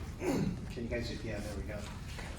Good evening, President Miller and Board of Trustees. I'm here today to express my sincere appreciation for the outstanding work of our educators in Cajon Valley. Our educators and staff are truly dedicated, going above and beyond to ensure our students receive an excellent education. Their commitment is commendable and is essential that we recognize their efforts. Now, while we celebrate the achievements of these educators, I'd like to address the structure of our board meetings. It would be wonderful if we could consider placing public speaking first on the agenda. This adjustment not only acknowledges the importance of the parent's voice, but also recognizes the value of their time and commitments outside these meetings. By prioritizing public speaking earlier in the agenda, parents would have the opportunity to share their thoughts, concerns, and appreciation to the district, then return to their families without having to wait until late in the evening. It is ridiculous that this young man that just spoke at this late a time is out here speaking when he could be at home studying, getting ready for bed, etc. There's some young ones way in the back, same thing. This is wrong. This small adjustment would make a significant impact, fostering a sense of efficiency and respect for the time of those who contribute to our children's education. It's crucial that parents feel heard and involved in the decision-making process. Placing public speaking at the forefront of our meetings sends a clear message that their perspectives are valued. This not only enhances the overall engagement of our community, but also contributes to a positive and collaborative atmosphere within our district. As we acknowledge the exceptional work of our educators, let's also strive to improve the experience for parents who wish to address the board. By reorganizing the agenda to prioritize public speaking, we can create a more accessible and family-friendly environment, demonstrating our commitment to collaboration and community engagement. This is very important. In the last 3 school board meetings, I have been introduced to many parents, and they need to get home to their families. They need to be at home. There's parents working 3 jobs, and they can't speak. They should have the right to speak. It should be at the beginning so that they can get back to their families. I'm asking and I'm begging that you start doing this so that not only parents, educators can come and say the incredible things that they're doing. I'm so impressed right now with like Johnson, how many stayed. The teachers can't even do it. They have to get up in the morning to work. So I hope you take this into consideration and maybe start moving it up on the agenda. Question for you, Steve. So we moved the agenda item speaking to the agenda item itself, whereas we have tried the last two meetings to have all the agenda items addressed at the beginning. And I'll kind of open this up, although we're not a public participation show. Thoughts on having these public speakers speak when the agenda item comes up or second earlier? So like the agenda items, if they're speaking on the agenda items, then yes, they need to stay until that agenda item comes up. Okay. But there are people that are coming to speak, like the young gentleman over here. Right. He shouldn't be having to stay out. That's an easy fix. We'll move that to the front. So it's public speaking is what, stuff like that, but for agenda items, Right. yeah, Keep it it needs, on the it agenda needs comes to up. keep with the agenda, correct. Chrissy, I have asked for a comment, so please go ahead. Yes, so my comment is, like, I know like each school, like today's Johnson, stuff like that, have been asked to come to public comment or chose to come. But if they're doing that, I would like them to have like an agenda item, so that way when parents want to public speak. Well, they did as an example for this evening, Fuerte, right? Fuerte gave a presentation. Right, so like if, instead of like filibustering the public comment with, staff, cause that'll limit parent engagement time. So I understand where you're coming from, Chrissy, but that's not necessarily the point. It's like we established comment. Hold on. We've established comments associated with PTA, right? We put that on now for communication. Right, so if we added there's like PTO and put you guys in the front instead of in the back in the current section. So I'm saying if there's like certain schools invited to speak as like a Well, no. cluster, if they could. But no school has been invited to speak unless they made a request as a site to do a presentation like Fuerte did. There's a rotation, so it doesn't. That could be a perception, but there's no formal presentation that has been requested. If there is, then they go on the Well, agenda. that's what I'm asking, that way like when parents or community members come to speak, that it's not. So the whole point, I'm sorry. So we're not like. I just wanna jump in because here we're real quick. limiting public comment now to So- like 2 minutes. I don't want to go too far afield, guys. Steve? So I understand what Christy's saying, but having the public speak at the beginning versus the end, you're still going to be able to speak. Right. Everybody has the right to speak. Right. But what we're looking at is how many parents have to go home. Right. So if we really do respect what the community and the parents say, then show it by letting them speak. And you know everything out here is like split and everything, but it's okay. But everybody can speak then. So there's no need to have an agenda because it's just moving that down to the beginning, get it done, and then let's focus on business, get business done, and get on the agenda if you want to speak on the agenda topic. And I That's all think I'm this has asking. only been this way for 2 years. It Right. hasn't Exactly. been Yeah, it for a hasn't long been time. for- Only David- because there was a reason, because there were some inappropriate things being said in front of children. Yes. So that was one of the reasons why it was moved, but I appreciate Can we that. just get the students to the front? Because if they come just to talk like him for sitting 6 hours is ridiculous. Can we get the No, no. students to talk up top? Not necessarily, see, because then you can't agendize. I have no idea if there's a student here, if there's a student that wants to speak or not. That becomes more problematic. But David, for the next meeting, let's put the agenda and the public comment up front along with the PTA, PTO discussion. And then again, the agenda items will remain as we did it tonight. On each agenda item, we'll have the public address. Seriously. And just see if it works. See if it works, You exactly. gotta give it a shot. No problem. I appreciate your time, guys. Of course, Steve.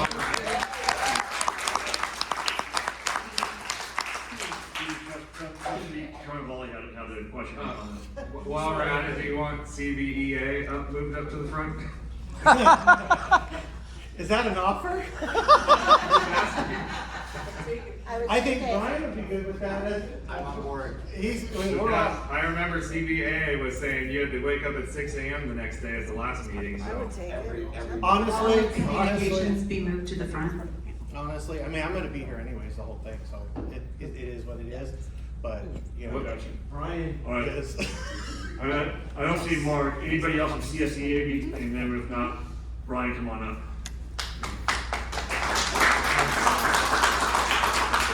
CVUSD. Mark is at the para-educator conference with all of our para-educators. Right. Good evening, board, Dr. Minister and cabinet. I think I have the over-under at the under 10 o'clock, and we almost made it, but we're almost there. But I would like to thank the board for a couple of things tonight. Before I get there, I'd just like to acknowledge all of the CVA members that have stuck it out here, still in the audience. Some are at home watching online. And also recognize that not all of our administrators in CVA are site administrators. Many of our department administrators as well that start their day even earlier than I do at the site. So I'd like to shout out just for a moment our maintenance department. Over the last couple of months, nature gave it the best shot, and our maintenance department at the led by John Redia and his team really met the challenge. And I know every school had its own stories. We made it through the torrential rains. I really saw that department deliver as a team. After the rain stopped, we had our own issue at my site. I'll spare all the details. I'll just say we had a plumbing emergency, which made most of the staff and student restrooms unavailable just from one moment to the next. I was on the phone with John, and he responded with his team, and within 45 minutes, our crew was out there and had everything functioning again. And that's just one of the examples. And earlier tonight, when we were listening to the board grapple with and discuss the bond resolution, it brought to my mind many of our schools, several of them, my site, Chase being one of them, it's over 70 years old. The building's 70 years old. It's the same building that my cousins went to school in the same classrooms for the most part, the same plumbing underground for the most part. So the only way we've kept ahead of many other districts is by regularly and thoughtfully creating a purposeful bond. And I know that our CVA members appreciate the work by Business Services, Scott, and his department planning, with the citizen involvement as well. I've been a part of that on previous bond measures as well. And I just feel like our district has been able to, even with a 70-plus-year-old building, keep them in the best shape possible. But as we grow and we change, those relocatable classrooms cause their own issues as they age. They weren't meant to be, 50-year buildings, and we're approaching 30 years with many of them. So I just wanted to point that out and thank the board for adopting the resolution, put that for the voters, and hopeful that our district can continue the good work in that area. I, as many others on our administrative team, are also citizens in the Cajon Valley District. We have kids that attend or have attended our schools over the years. I have grandchildren that in the next 2 to 3 years will be populating our Cajon Valley schools again, and we'll do the repeat with that. And we all take pride in our buildings. We all take pride in our district.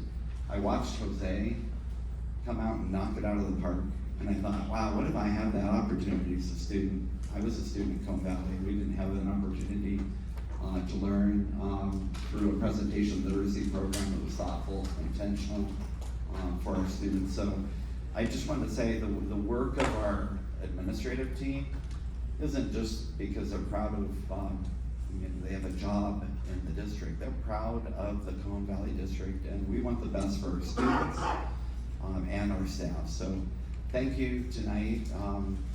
I did feel like there was a little more efficiency in our meeting, so that helps. We all do. All of the administrators that are site administrators right now, we'll be back at it in a few hours again in the morning, so I appreciate. I second Steve's request to maybe bump us up a little bit, but thank you all. Thank you, Brian.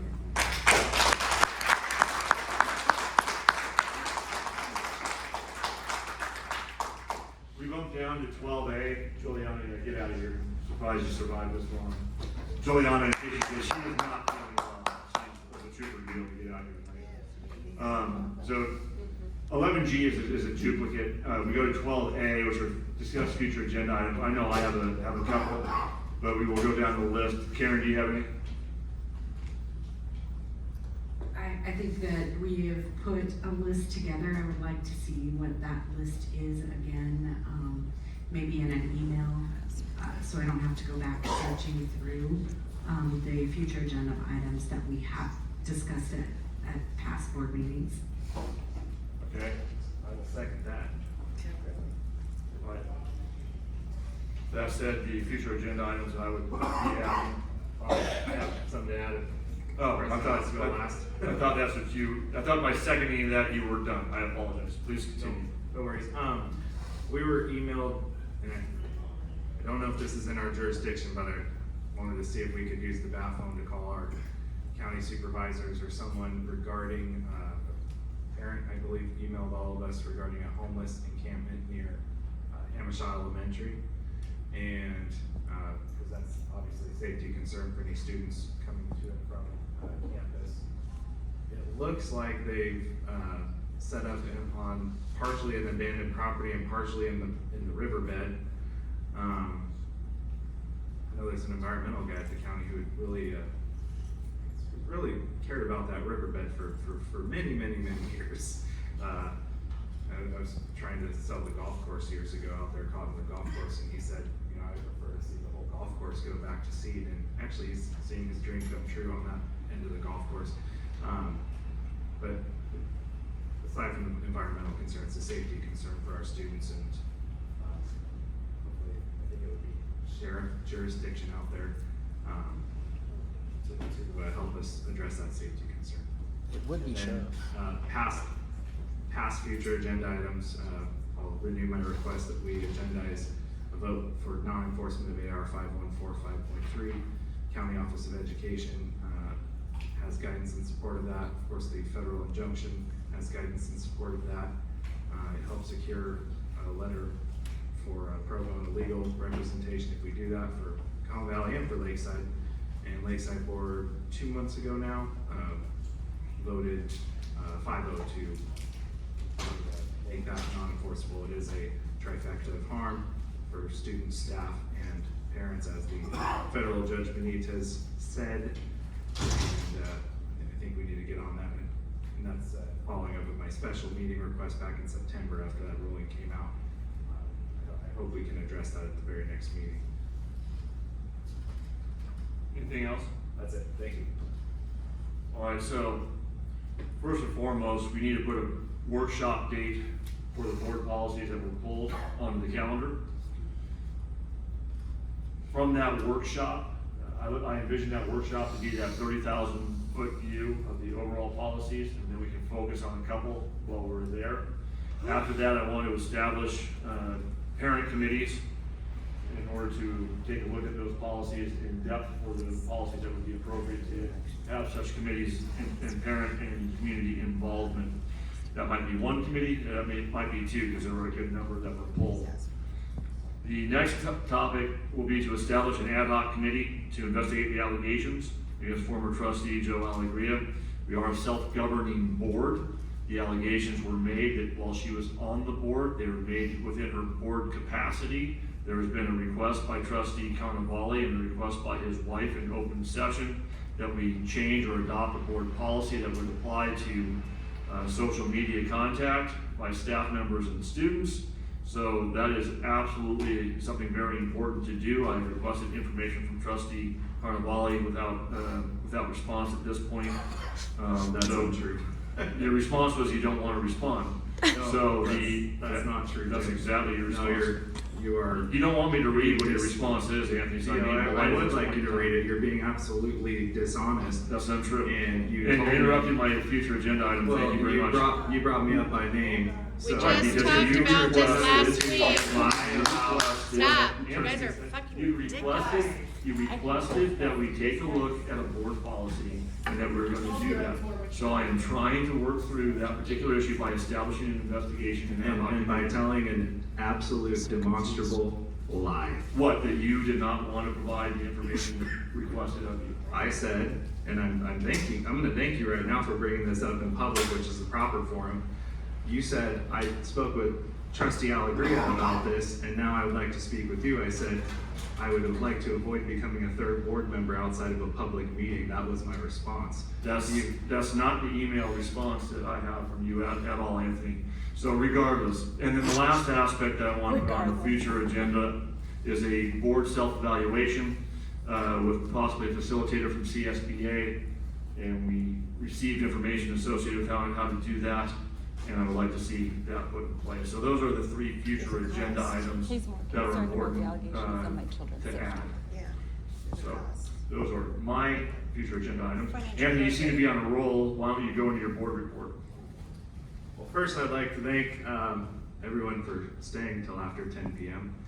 and participating in or overseeing your local government. Thank you to our student speakers. Thanks to the PTA presentations. Actually, my sons got their start in Cajon Valley at Hamishaw Elementary.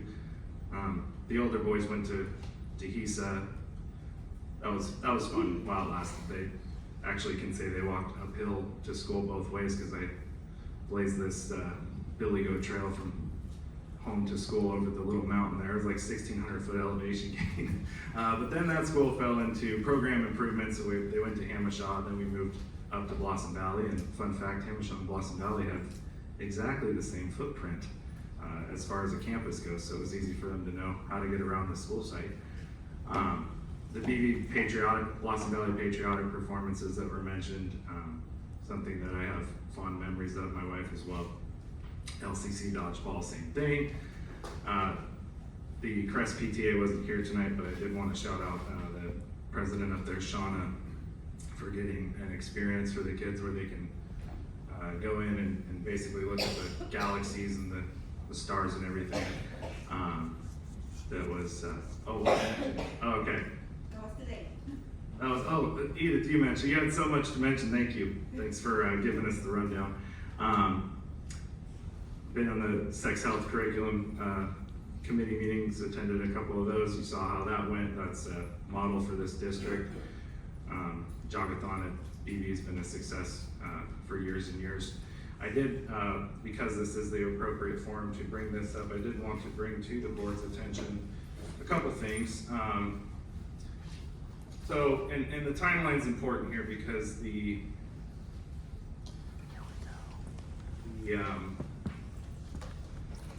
chronology of how things happened is important. So I'm going to hand to you, and Juliana's not here, so I guess I only need 2 copies. Copy of 2 letters the board president sent to me on February 26, 2024. It appears he did this by himself. I don't think any other board members were aware. Correct me if I'm wrong, Karen. No, I drafted them independently. So, now, there's a board bylaw.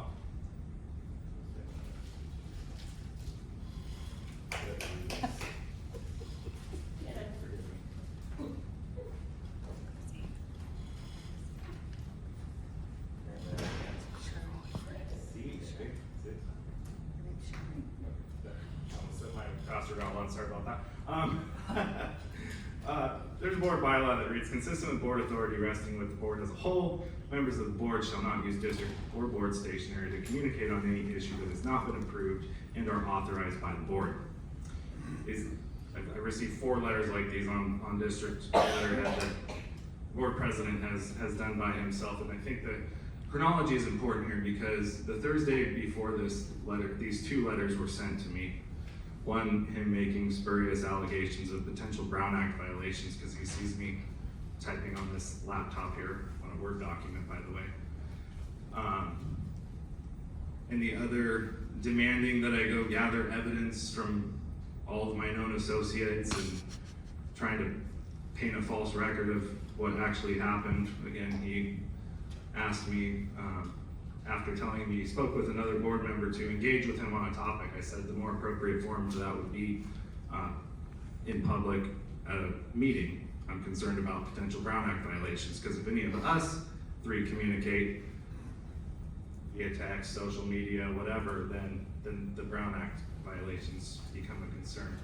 So the Thursday before the board president sent these letters, and I'll read some excerpts from you, he attempted, it was a spectacular failure, and probably upset him to get me and my wife kicked out of a charity that we've been a member of since we were 20, we're 36 now, 16 years. And the reason I bring that up is because he brought up his concerns about things said at this dais. He also did like he did tonight and said, I asked Anthony to provide evidence and he remained silent, which is patently untrue, demonstrably untrue. And this has been a pattern for over a year. As a matter of fact, last February, he made another veiled threat saying that he had looked at my wife's social media, or someone had brought it to his attention, and that she has no protections with regard to qualified immunity, and she can be sued. This was regarding the Tamara Otero issue. So when you have a lawyer by day making these sorts of implied or actual threats, harassment, intimidation, it is a concern. So I'll read some excerpts from this letter. Let's see. Trustee Carnival, this is February 26, 2024, mind you, 3 days after he attempted to get us kicked out of our charity group, which did not work, by the way, but it failed spectacularly for him. I've never tried to have you removed from any charity. Yeah, it's in writing, Jim. I've seen the email, sir. And my wife, by the way, which if it were just me, that's fine. Anyway. It's a mischaracterization, Anthony, but please continue because you seem to be good at that. Okay, I'll share that letter publicly as well, so you're on the record with that statement. Yep. Anyway, so he says, Trustee Carnivale, at the regularly scheduled board meeting, you were observed using multiple devices from the dais, as I am now. One was clearly district issued, and the other would seem to be your personal laptop computer. Great peripheral vision. While there's no requirement to use district issued computers, an issue arises where it appeared that you were communicating via email or text on your personal device with members of the audience. I personally observed you typing after also observing members of the audience who are clearly associated with you typing on their phones. That series included noticing what appeared to be members initiating communication, you then recognizing the message on your personal device, then typing what again appeared to be a response. Again, super peripheral vision powers, or hallucination powers, I would say. So at the end he says, please state if you were or were not communicating with audience members, including possible members watching virtually. If you state you were not, to confirm, I further ask if you are willing to have your device reviewed for a forensic audit. Your written explanation or denial of the actions observed is required. Again, he did this by himself. I don't know what awesome powers you think a board president has outside of a meeting, but the answer is practically none. Please provide your written response by no later than close of business February 27, 2024, which was the following day. So then I did ask him, I said, I don't know who you think you are or what authority you think you have to make such demands of a fellow board member. And he replies in part, you and your wife have made serious allegations. Where you were observed to be possibly communicating with audience members on district business, it is reasonable to give you the opportunity to explain your actions. The steps requested on both matters were reasonable and made in good faith. Mind you, this is 3 days after he tries to get me and my wife kicked out of a charity that I'm the president of, and she's been nothing but a blessing to for 16 years. And this is the kicker. The end of it, he says, your refusal to cooperate is noted for the record. What record? We were not in a public meeting. You were presiding over nothing. You were violating Board Bylaw 9005, putting communications on district letterhead without the approval of the board, and intimidating a board member. You're spreading. Secret combos. Yeah, so I would ask that at our board workshop, our board self-evaluation, that we do have somebody from CSBA educate the board on the limits of the authority of a board president and what a Brown Act violation is, because texting with members of the audience, which I don't do from this computer anyway, not that it's your business, does not constitute a Brown Act violation. Now, if I were communicating with you and Mr. Carnevale, at some point, do you have a board update, or are you just? Jim, this is not a board update. This is my experience in the district since the last meeting on district letterhead by you, sir. Yeah. So, but that's not a board update. Are you here to try to define things? It's a board. After, let's see, board reports. Provide the board an opportunity to share their observations, attendance at conferences, events throughout the district, and any other educational items. You're the one who chose to do this. Put this on district letterhead. And the thing that's most offensive, if it was just, a spat between you and I over a burger and some beers, that'd be one thing. Trying to kick my wife out of a charity, that has nothing to do. That's a bridge too far. One, you brought it in. you keep meaning that it's not part of the board policy, it's not part of the board. It's germane to this conversation, because Not you brought germane to up the conversation. that you asked me to provide evidence regarding a former trustee, and I remained silent, and that's why I should get kicked off the board. You also brought up things about my wife and me being associated with a known neo-Nazi, which I know you've done to Chrissy here behind this dais. So, this is district letterhead. I asked you also, you made a comment at the last board meeting about people who refuse to provide evidence or not to be trusted. I've asked you now numerous times for your communications with district legal counsel, which we're all the client of, and you refuse to provide evidence. I asked you for your communications with district legal counsel on this. Anthony, where did I refuse to provide any sort of communication? You refused to provide your communication with the district legal counsel that you were reading at this very last meeting. Anthony, at this point in time, we're really wasting the public's time. Jim, you've been commenting for the past 5 minutes. I have the floor. That you're wasting public time. So anyway, I also asked President Miller to estimate the cost of a forensic audit of my device, because he wants to use the taxpayer money to have forensic audits done of the devices. Uses taxpayer money on other costs. He uses the government at taxpayer expense to go after fellow trustees, which is totally unacceptable. Not true. Continue to try to make your record. Okay, I'm gonna talk during your board report too. I'll make sure to respond. Sure. But I'll give the floor. Go ahead. Karen, do you have a board report? I'm gonna yield my board report. I'm really disappointed in this behavior.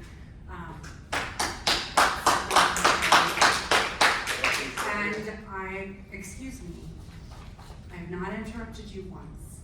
It's still not okay how we work together. This is not creating trust for our public. It is not creating trust for each other. So let's learn to work together. Again, happy St. Patrick's Day and Easter, because we won't be meeting until then. I do need to go. Thank you, Karen. I'll pass on my board report. So we will lose the quorum once Karen leaves. Dave, do you have a report? I do, and it's about 30 minutes long with great video. Right. I'm serious. I've been holding my board report and my superintendent's report because we're ending at this time and everybody wants to go home. Right, and Karen is left, so we no longer have a quorum, so the meeting will be concluding. The official meeting is hereby concluded. David, you'd like to? Actually, Michelle's gonna have the last word. She does have a letter to read. I will say that perhaps I will give my report after Brian at the beginning of next meeting. So everyone can hear it. That sounds wonderful. And I'll just say there are so many amazing things happening at Cabinet. We did discuss though that as other boards are meeting this week and last week. David, let me do something officially. So I'm gonna end the meeting, but you can continue to speak because at least the meeting at that point will be concluded and the quorum will be resolved. So the meeting concludes. David, please continue. Michelle, go ahead and read the letter. I'm super excited to share this, and Christine, thank you for sharing, because this is related to Johnson. And I asked specifically to be able to share this out tonight. Which they now technically, they Dear Miss- adjourned, so this Dear is Miss not gonna be Hayes, on the recording. I'm writing to share my gratitude for the incredible Johnson Elementary special education and general education teams. I've had the opportunity to work with them this year through my volunteer role as a CASA, or court-appointed special advocate for a child in the San Diego County foster system. In my role as this child's advocate, I've developed a relationship with him as well as connected with many members of the Johnson staff. Before retirement, I was a school speech pathologist, so the elementary setting has a special place in my heart. Since beginning at Johnson in the summer at Camp Cajon, the staff has recognized, valued, and honored my youth's potential. It has not been easy for them because of his significant behavior challenges at times, but they have been steadfast in their commitment to him receiving the supports he has needed. I know it has been tough at times, but as they have worked together with him and his family to provide general education inclusion, special education support, assessment of his needs, and amending his IEP. I have been able to communicate with the staff frequently about his past needs and school experience. My emails and phone calls are returned promptly, and I feel valued as an advocate for my case youth.